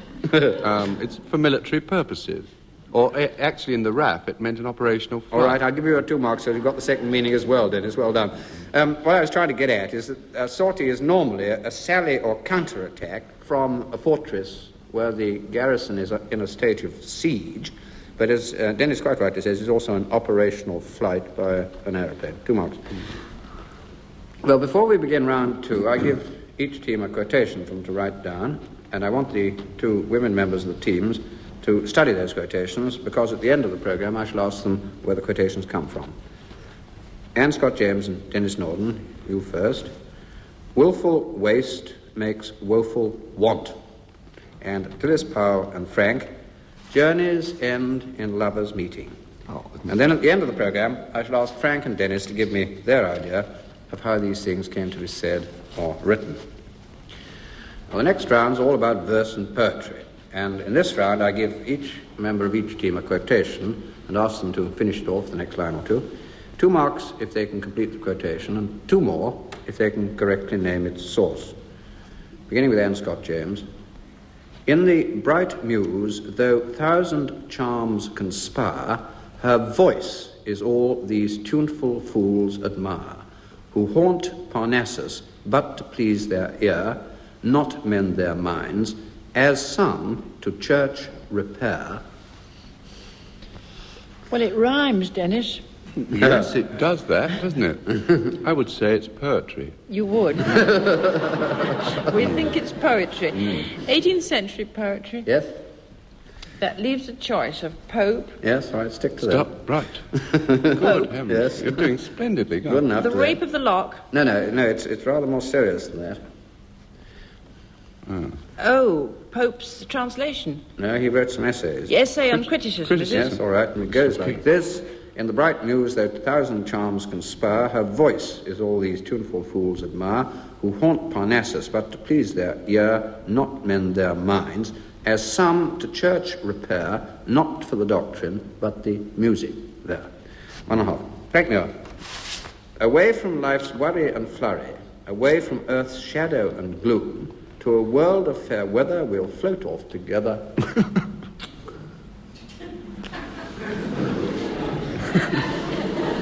It's rather You and I and your beloved old broom.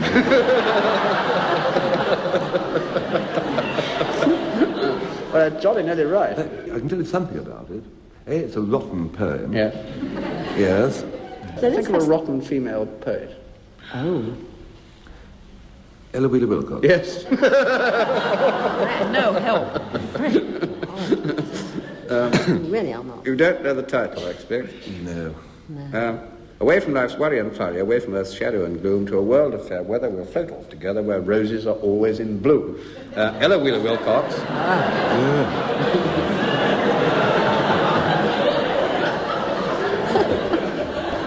I'm sorry, after Wilcox, the title's even worse. The Beautiful Land of Nod. Now, Dilys Powell. Near yonder copse, where once the gardens smiled, and still, where many a garden flower grows wild, there, where a few torn shrubs the place disclose. That sounds 18th century again. Yep. Sounds like Cooper. No, that's not a bad shot. Goldsmith. Yes, Goldsmith it is. Goldsmith, a deserted village. Yes, quite right. Yes. Now think what you found there. There, where a few torn shrubs the place disclose. And now who's the chap he's talking about? Schoolmaster. It was the schoolmaster was one, but there was another he kept on talking about. No one. It was the village parson. Near yonder copse where once the garden smiled, and that still where many a garden flower grows wild, there were a few torn shrubs the place disclose, the village preacher's modest mansion rose. Now, Denis Norden, still thou art blessed compared with me, the present only toucheth thee, but oh, I backward cast my on prospects drear. And I haven't got the right kind of accent for this, Denis. No, always when you've got that slightly embarrassed face, Jack, it's Scottish. That's right, absolutely right. Yes. So if it's Scottish, it's all Lombard Street to a China orange, but it's burned. It is. And I think I'll quit while I'm ahead. I don't know where it comes from. Well, it's a very small creature compared with Burns. Oh, is it to the mouse, the wee sleekit beastie? Yes, that's all right. It's to a moose or mouse. There is a difference. 2.5. It's Robert Burns to a mouse on turning her up in her nest with the plough in November 1785. And as Denis quite rightly says, it begins, wee sleekit, cowering, timorous beastie. And this particular bit goes, still thou art blessed compared with me, the present only toucheth thee, but oh, I backward cast my on prospects drear, and forward, though I cannot see, I guess and fear. 2.5. Well, now a round of origins and derivations, and the way we play it is this. There are 3 marks in all, and the first part is to define the present meaning of the word or phrase, and the rest is for giving the origin and derivation of it. Beginning with Anne Scott James, and not for donkeys' years. It means not for a very long time. Yep, and by origin? Not for donkeys' ears, which are very long. That's it. You've got I that. see. Now, Frank Muir, that's a bit of an eye-opener. It's a bit of an astonisher. Bit of an eye-opener. It's a startler. Yes? I think to cause one to go, by Jove. And by origin? By origin.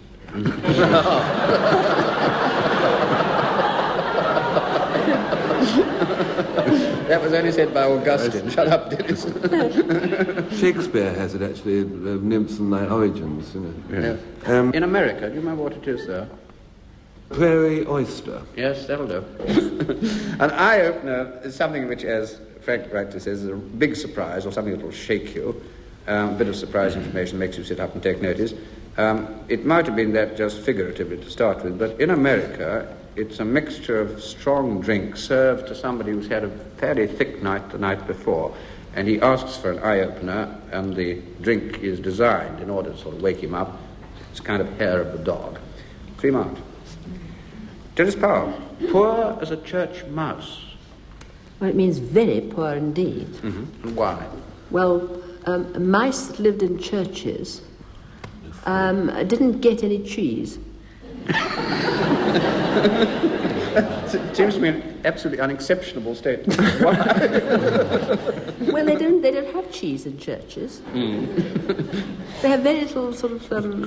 Well, I mean, they. It's funny because Yes. there's so much sort of pew. The arms were very poor, and they couldn't sort of translate them into. Yes, I think this will do. It's all right. Poor as a church mouse means somebody thoroughly impoverished, and it's usually said rather contemptuously. And the idea is that, unlike a house, a church hasn't got a larder or a pantry or much of a food store, so that any mouse living in it has rather a job to make both ends meet.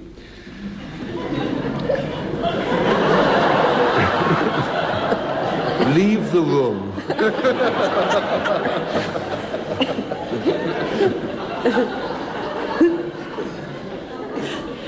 All right, we get on to a rather safer question to Denis Norden.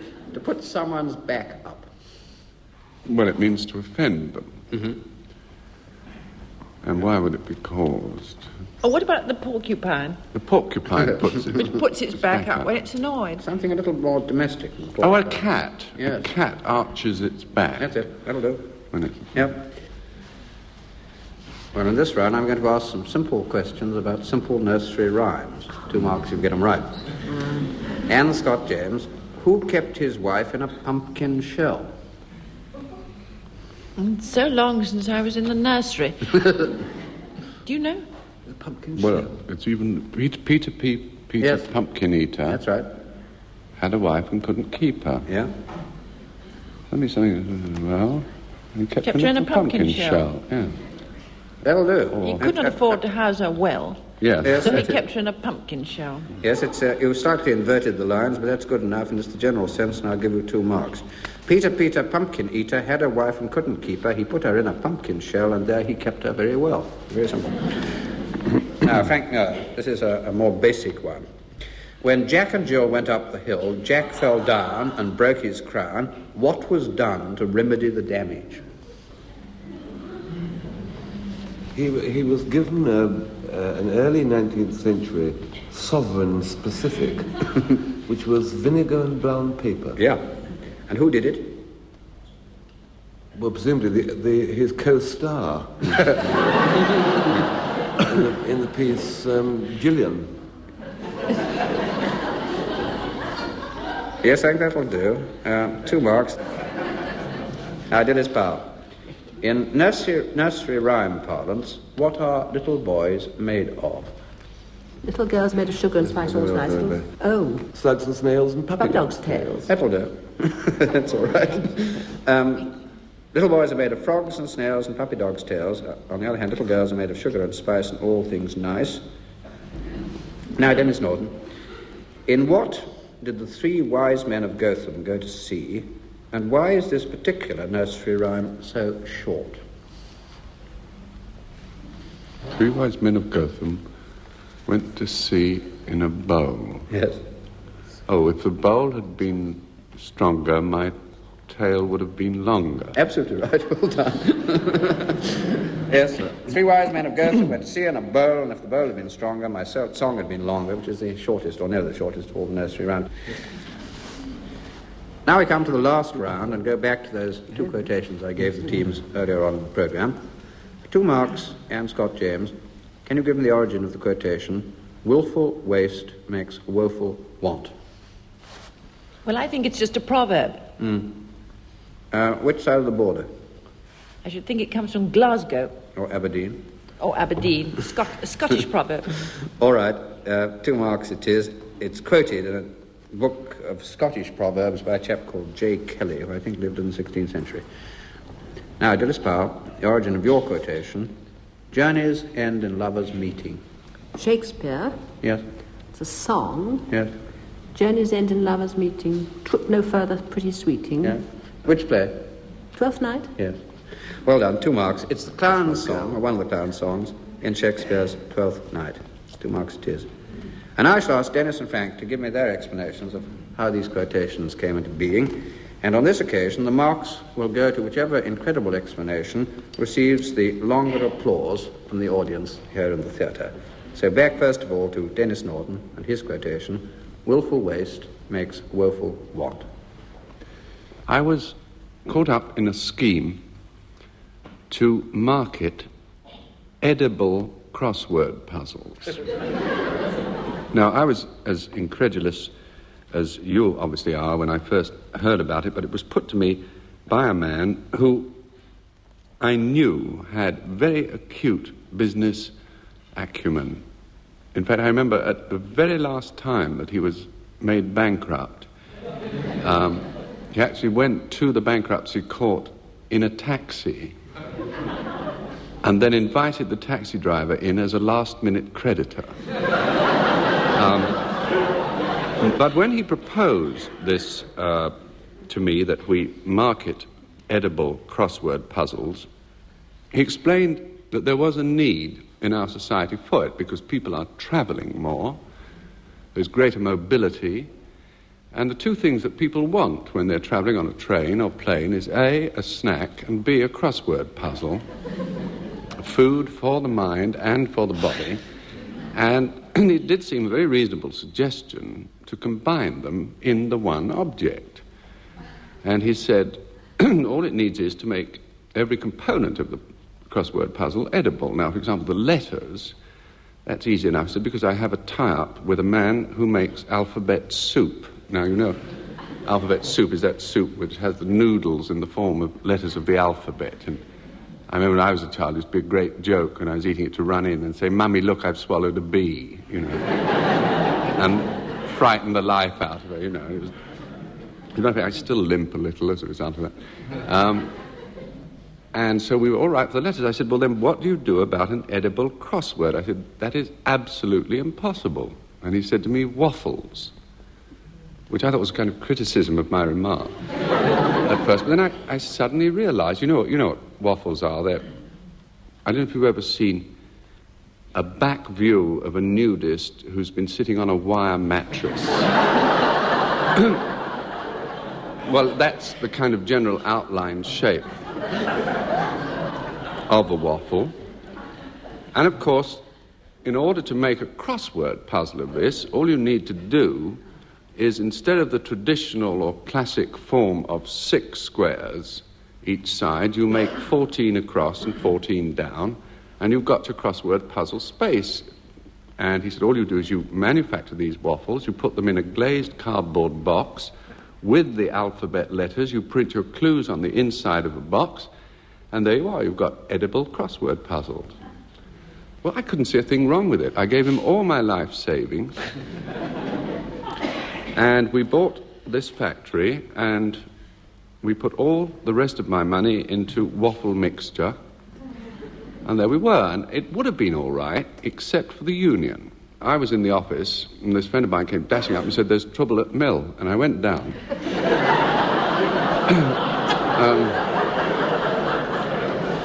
Into the waffle shed. The foreman was standing there, and he says, I've called everybody out. And I said, but why? He said, I understand. He said, you've changed the shape. And we said, no, we've added more squares. He said, yes. He said, but our time and our rate was calculated on 6 down, 6 up. You're doing 14, aren't you? So I said, well, surely that. He said, we shall have to work out extra rates. I think it'll be time and a half for every additional square, plus a pension scheme, a fully equipped welfare unit, pithead baths, and a full day off for the Horse of the Year show. Well, of course, no industrialist could meet these demands, and we all argued for 3 hours, during which time the waffle mixture went cold. Well, I don't know how much you know about waffle making, but when the mixture goes cold, you then have what is known in the trade as waffle waste. The whole stuff goes into this kind of soggy, semi-solid, which is only fit for making mattress stuffing. And that's how my money went, and I blame it completely, and I'll say this frankly, puffing at my pipe, I'll say I blame it on the union, restrictive practices, and I would say to them that not only does willful waste make woeful want, but I would remind them that willful wants make waffle waste.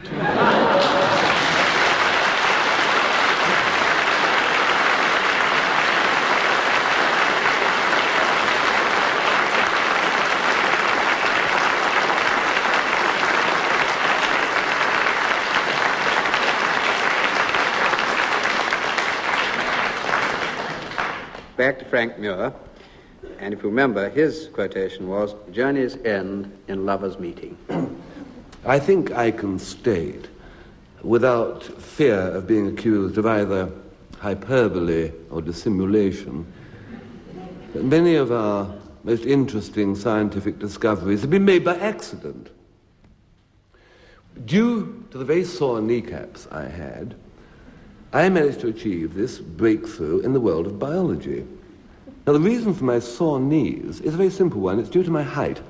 You see, I'm 6'6", and it's a curious law of physics that sound doesn't seem to go upwards. And when I'm at a party, pressed against a very short woman, I cannot hear what she says.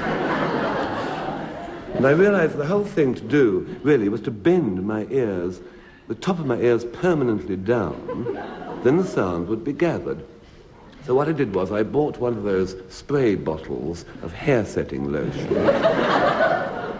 and then I pressed the top and went all over my ears and put on about 8 layers. And then I had an oversized weighted bowler hat, which I put upon my head, which bent the top of my ears down, and I wore this for 24 hours. It's rather odd, actually, wearing it in bed. It's surprising. I didn't realize before, and this is quite interesting. It's not very interesting, but it's quite interesting. Is that when you turn over in bed, it's your nose which stops you rolling any further. In fact, if you wear a bowler hat in bed and turn over, you fall right out of bed and hit the cover. Anyway, in the morning, the setting lotion had set, and my ears were permanently at right angles, and I could hear quite distinctly, but I discovered that only when short people spoke to me. In fact, I couldn't hear when normal-sized people spoke to me at all. So this was obviously not the answer. And I realized the only answer was to make myself shorter, and from then on, from that discovery, I've always gone to cocktail parties kneeling. And I'm only slightly below the level of normal people, and they talk quite happily. But the trouble is, it's made my knees very, very sore indeed. In fact, it's given me what's called patellotendinitis, which is inflammation of the patella, or kneecap.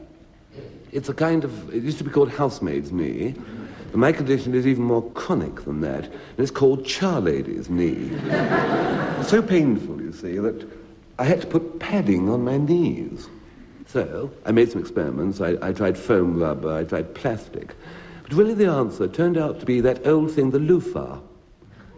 And if you cut a loofah up with rubber solution, then you can kneel very comfortably without getting charlady's kneecap.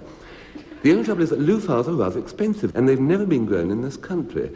And I realized the only thing to do was, if I could breed loofahs, then I would entirely lose my charlady's kneecap and could go to cocktail parties in comfort. And you know, this I succeeded in doing. All I did was quite a simple operation. The breakthrough in biology that I did was to reproduce the conditions that a loofah would live and mate in, if you'll excuse me, in the Mediterranean. So I filled the bath with warm water and tipped in an old tripper's gym shoe, half a broken schnorkel, half a clove of garlic, stirred it all up, and my loofahs flourished. And after 5 days, extraordinarily short period of gestation, I had a little loofah. I had succeeded where the Marine Department of the London Zoo, in fact, all marine departments in England had failed. I had bred loofahs. So I, of course, gave the secret of how to breed loofahs to the world. And you know what the headline was? Charnies end in loofahs mating.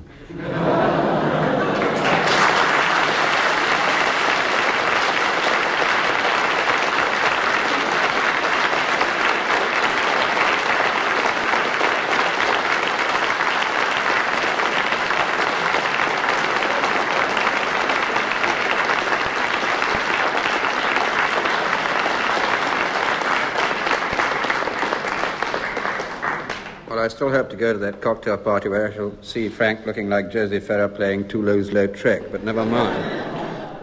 That brings us to a final score, which is just being worked out, in which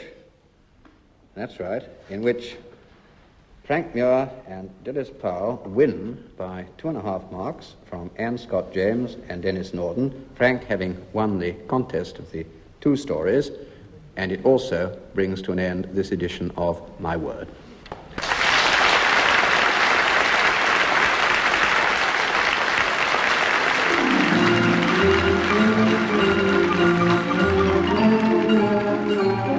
In My Word, you heard Dilys Powell, Anne Scott James, Frank Muir and Denis Norden, introduced by Jack Longland. The programme was devised by Tony Shryan and Edward J. Mason and presented by the BBC.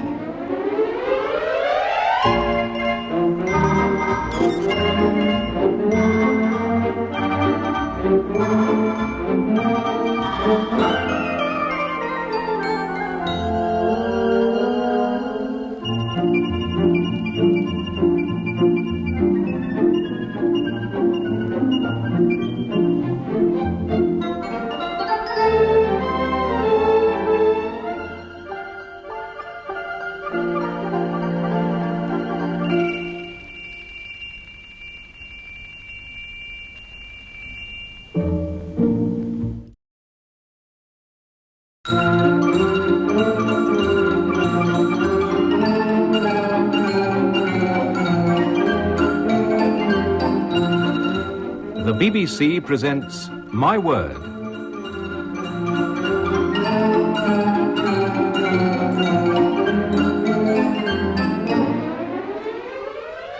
And here to introduce the programme and the panel is Jack Longland. My Word is a word game played by people whose business is words, and those taking part are Dilys Powell, Frank Muir, N. Scott James, and Denis Norden. And here's round one to try and test their vocabularies. 2 marks if they get the meaning of these words reasonably right. Beginning with Dilys Powell. Dilys, what is pilosity? P-I-L-O-S-I-T-Y. Pilosity. Hairiness. Absolutely right. Well done. 2 marks it is. Coming from a Latin word meaning hairy. Denis Norden, what is a biffin? B-I-F-F-I-N. A biffin. A biffin. It sounds like an object of ridicule as a biffin. Alternatively, a biffin could be a term used in hat making. It is the last stage in making a trilby hat when the top of the hat is still round. A biffin is what you give it in order to achieve the distinctive trilby shape as described by Sir Joel de Maurier. I can't give you any marks. It's a deep red cooking apple. And Scott James, what's the meaning of the word senescent? S-E-N-E-S-C-E-N-T, senescent. Well, it means growing old. 2 marks straight away. Jolly well. And Frank Muir, what is a pintle? P-I-N-T-L-E. A pintle is usually found in rudders of boats. Mm-hmm. It's a spike that points upwards on the boat, but the gudgeon on the rudder goes over in order that the rudder sits there and waggles. Absolutely right. To give the technical language. Couldn't even... A pintle is a pin or bolt on which some other part turns, and as Frank quite rightly says, as in the case of a rudder on a boat, otherwise it wouldn't turn at all. Well, before we start round 2, I give each team a quotation from them to write down. I want the 2 women members of the team to study those quotations, because at the end of the programme, I shall ask them what the source of the quotation is. Dilys Powell and Frank Muir, here's your quotation. There's many a slip betwixt the cup and the lip. And Anne Scott James and Denis, yours is a stitch in time saves 9. And at the end of the programme, I shall ask Frank and Denis to give me their ideas of how these words came to be said or written. Now, round 2 is about legend and mythology. 2 marks for correct answers. Dilys Powell, who or what is or was the Flying Dutchman? The Flying Dutchman was an unfortunate chap who couldn't settle anywhere. No port would have him. That's right. Well, he did move. He sailed. He sailed aimlessly. And ships would sight him there. That's right. With full galleons. That's it. Until some... Abaft the wind. We were unlucky to sight him. I'll give you 2 marks if you tell me where this ship, now identified, was sailing and where it was trying to get to. We're sailing from Holland. Yes. Yes. Go on, Nicky, go on now. And it's round the Cape of... Yes. Good Hope. Yes. Or Cape Horn. No. Cape of Good Hope, as I said. Good Hope. It's on the Cape Good of Hope, Hope. you were supposed to sight it. He couldn't And what get happened if round. you saw it? You died, or you foundered, or you... Yes, that's right. That's what I want. 2 marks it is. We got there in the end. Denis Norden. Who was Brunhild? B-R-U-N-H-I-L-D. Some people put an E on the end. Oh, some people put an E on the end of anything. But you don't want to mess with them. Denis Norden. Yeah.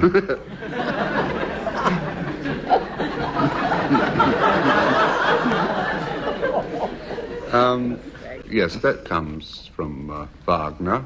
Yes. I know little about Wagner beyond the expression 9W. Do you know about 9W? No. Well, when Wagner was asked whether he spelled his name with a V,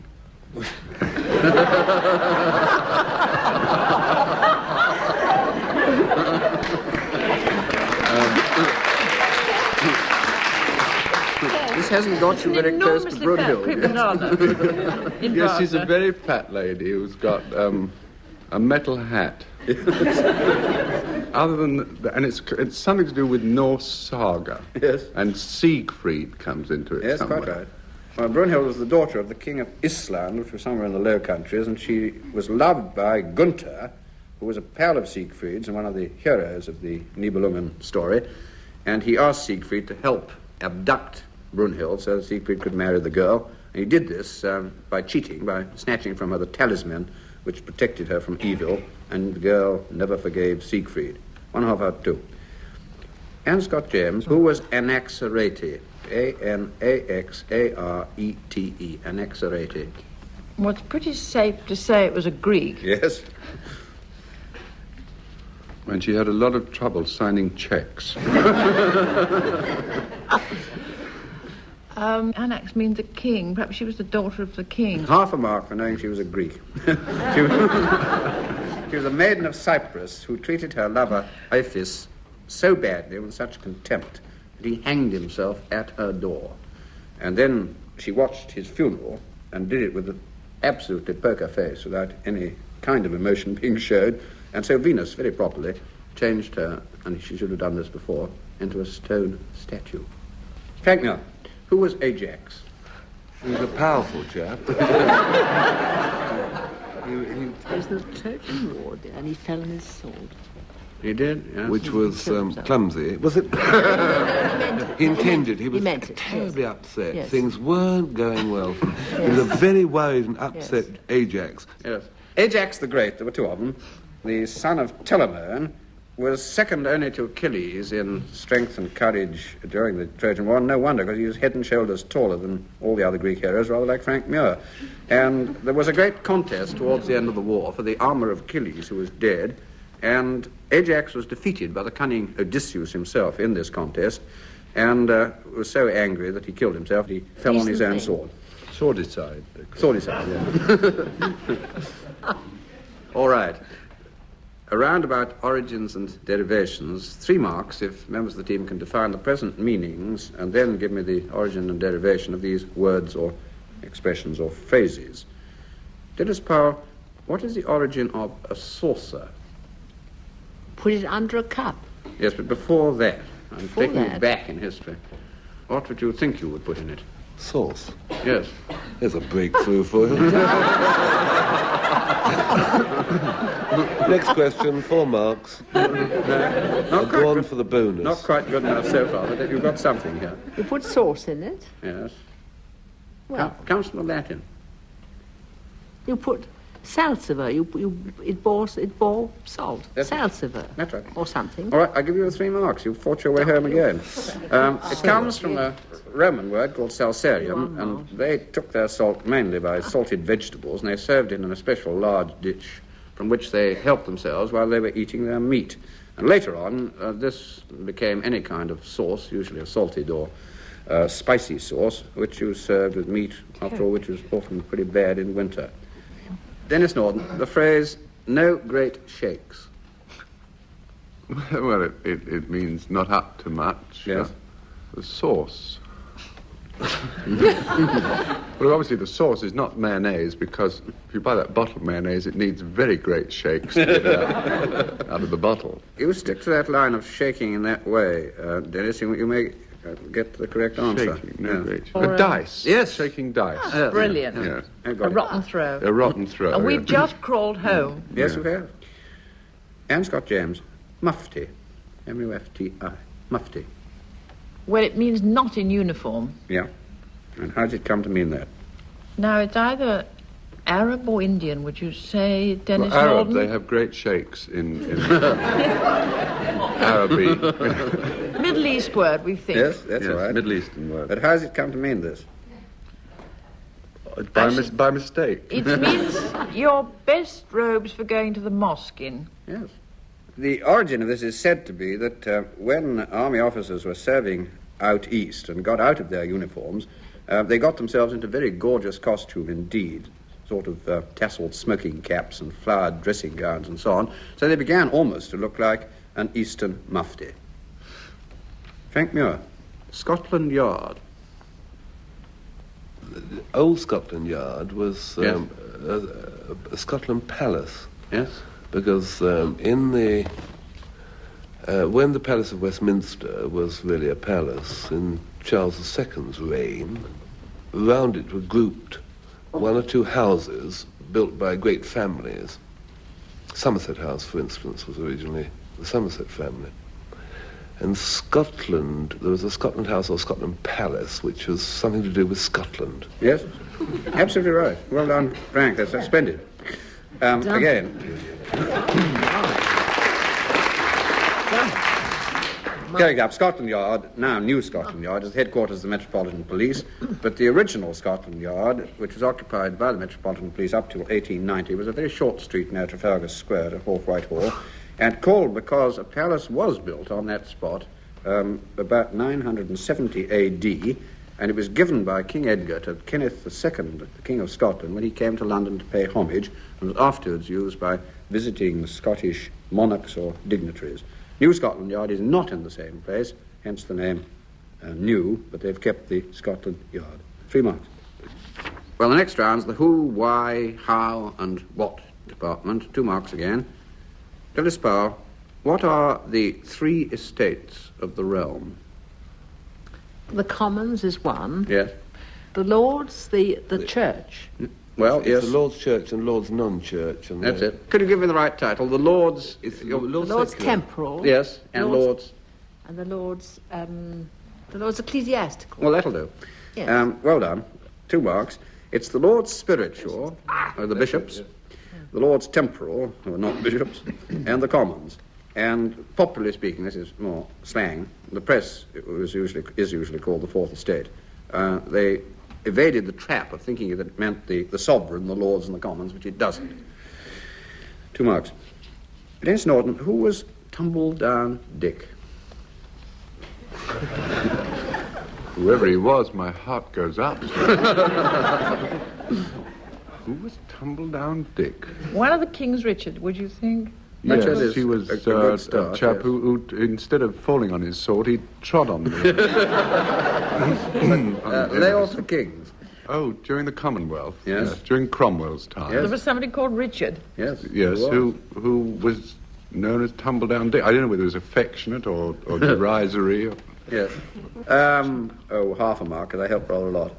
Tumbledown Dick was Richard Cromwell, who was the son of Oliver Cromwell, and was a thoroughly pale reflection of his more famous father, and rather weak character, and it became a sort of catchphrase that just as he was weak, anybody like him you called Tumbledown Dick. Now, Anne Scott James, Vanity Fair, present meaning and derivation. The first time I could think of it is in Pilgrim's Progress Yes. by Bunyan. It now means,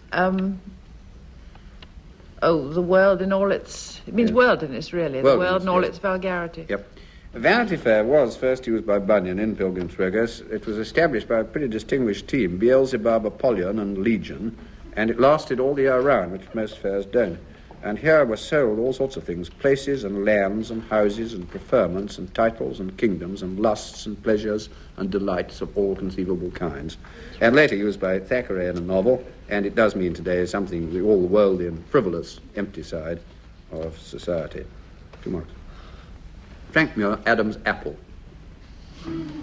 Adam's apple is a gristly bit in between the in my case, the chin and the bow tie. And it's named because, again, in my case, it's very sexy. In my case, it's the only sexy part of me, because the only way I can attract admiration from the opposite sex is to intrude the Adam's apple into the colour band of the shirt at parties and make the bow tie whiz up and down. I know this lacking television, this isn't much help to our overseas listeners, but I'll try and demonstrate.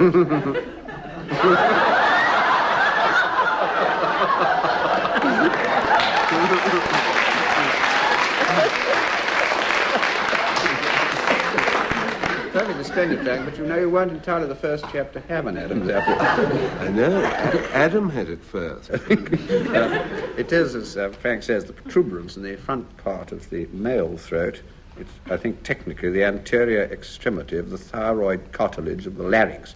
But it was so called because there was an old superstition that when Eve gave Adam the apple to eat, a piece of it stuck forever in his throat. And so he had an Adam's apple. But if you look around, Eve and all women since that time haven't got an Adam's apple, at least not noticeably so. And now we come to the last round and go back to those two quotations I gave the teams earlier on in the programme. For 2 marks, Dilys Powell, can you give me the origin of the quotation, "There's many a slip betwixt the cup and the lip"? Proverb. Yes, it's a Greek proverb. And Anne Scott James, will you give me the origin of yours, "A stitch in time saves 9"? It's an English proverb. Yes, it's an English proverb, well, among others. Ray, Fuller. Yes, Fuller it is. You get your mark. It's anonymous, but it comes in Thomas Fuller's Nomologia, Good Proverbs and so on, in 1732. And now I shall ask Frank and Denis to give me their explanations of how these quotations came into being, and on this occasion the marks will go to whichever unlikely explanation receives the longer applause from the audience here in the theatre. So back to Frank Muir with his quotation, "There's many a slip betwixt the cup and the lip." You know, it's all very well here. We do this show in front of a studio audience, and there you are, sort of yawning and reading paperback books, you know, but in your own way enjoying the show. One wonders really what the listeners at home are doing, you know, really whether they're paying attention. One always sort of kids oneself that while the show's on, like a sixpenny chalk ice, they're held wrapped. But and I thought whether I should do a bit of research and find out what listeners do while the set's on. Because one can establish how many people have got the set switched on, but not if they're actually listening. So I decided to do a little private research into this. And I called at the local vicarage and I said, excuse me, but have you heard my word? And the vicar said, no, which one is it? Rather expectantly, I thought. That was one. And the next was my wife's aunt. And she said, really, your stupid questions, what is it? And I said, do you ever hear my word? It follows a program all about the birth of the cooperative movement from the Toll Puddle Martyrs. Then we come on, my word, and after that was a series of concerts of Delibes ballet music. And she said, oh yes, that's when yes, I knew the program, that's when I changed the goldfish's water. So at least I had some facts to go on. So I rushed round to the BBC's unit which deals with audience measurement. Mr. Sylvie is in charge of that. That is actually his name. People say, who is Sylvie? What is he? He's actually an extremely intelligent man. And I said to him, I've done some terribly interesting research into this program, My Word. So he said, well, yes, we have some figures on My Word, you know. I said, oh, yes, I know you have how many people are listening, but what are they doing while the set's on? Are they attentive? He said, well, I can answer you that. All the facts are in the computer. It's nearly feeding time, so we can go along and we can program it, and I can give you the exact answer. We went to this computer, and he fed in some little punched holes and things, and out it came. There, he said, there is your answer.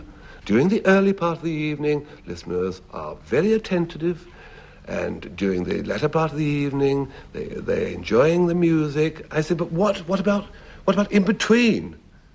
And he suddenly looked and said, great heavens. He said, this is the first time I've ever known a computer give out with a bit of poetry. I said, what does it say? What does it say? He said, it says, there's many asleep twixt the co-op and Delibes.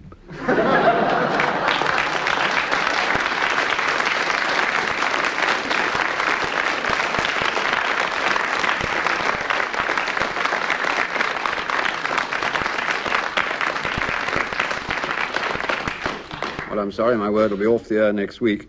We go on hastily to Denis Norden, and if you remember, his quotation was, "A stitch in time saves 9." Well, you may have wondered what I was doing last week, leading a pedigree bull up Oxford Street.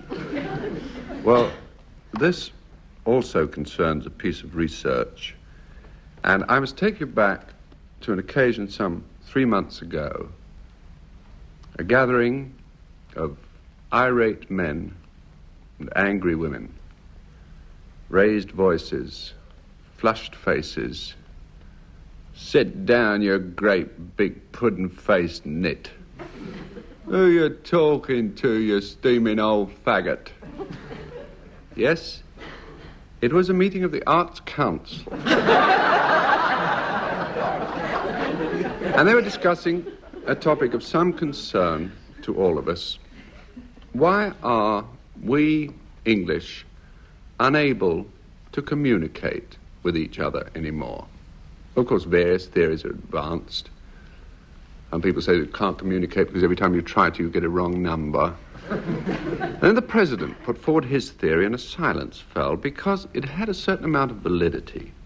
He said, we cannot communicate, we cannot get our meanings across because so much of our language is made up of proverbs, axioms, old saws and idioms which are no longer true. He said, for example, we can, these days, make bricks without straw. And occasionally we do. He said, there is smoke without fire, as anybody who has ever used coal from the National Coal will endorse. And it was propounded there and then that a working party be set up to investigate these old expressions with which our language is peppered and which is interfering with our communication, and thus was formed RSVP, a Royal Society for the Verification of Proverbs.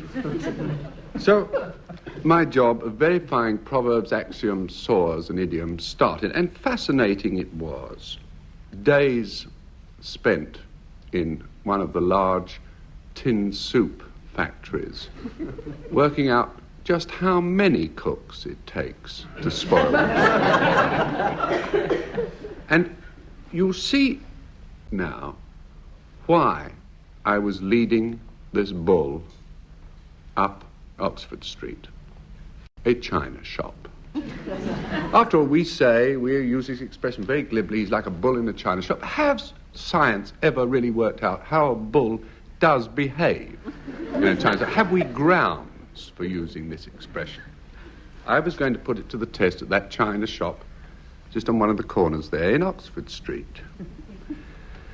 I thought I'd better ask permission of the manager, as it was Thursday afternoon, when early closing and all the other parts, you get quite a lot of people about Oxford Street that time, so I thought, well, I'll leave the bull in Cork Street at a parking meter, because it has this ring in its nose.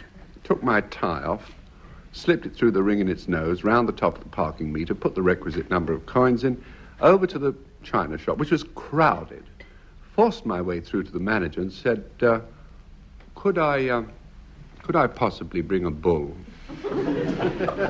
in? He acted as though he hadn't heard me, you know, for a moment or so. Then he recognised me, and he said, you're that bloke from the Verification of Proverbs Society. He said, yes. He said, you want to bring a bull in here late Thursday afternoon, where we're at our most crowded and busy? I said, yes. Now, I can understand a lack of sympathy for the principles of linguistic philosophy, but I do not think it really excuses smacking a 12-piece dinner service over a chap's head.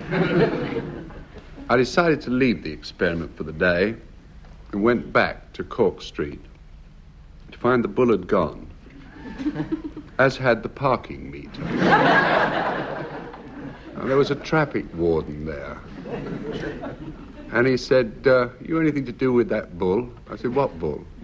He said, the one dragging the parking meter down towards Bond Street. I said, me? Why?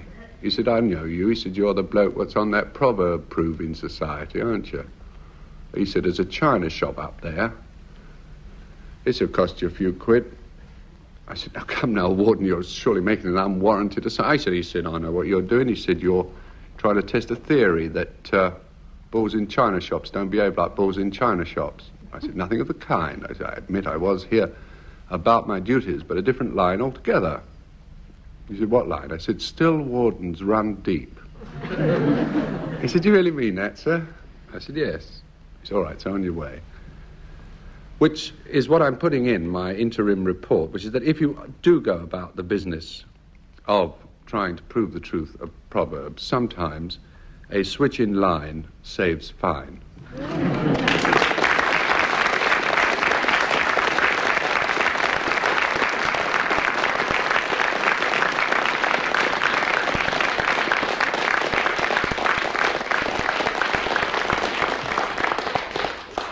I can't wait to hear where the bull is now, but I just have to ask Denis afterwards.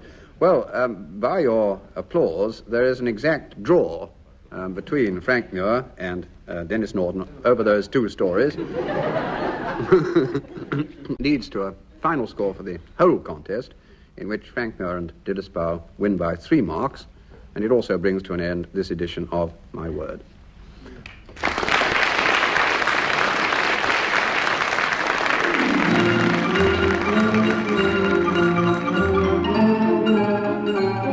In My Word, you heard Dilys Powell, Anne Scott James, Frank Muir and Denis Norden, introduced by Jack Longland.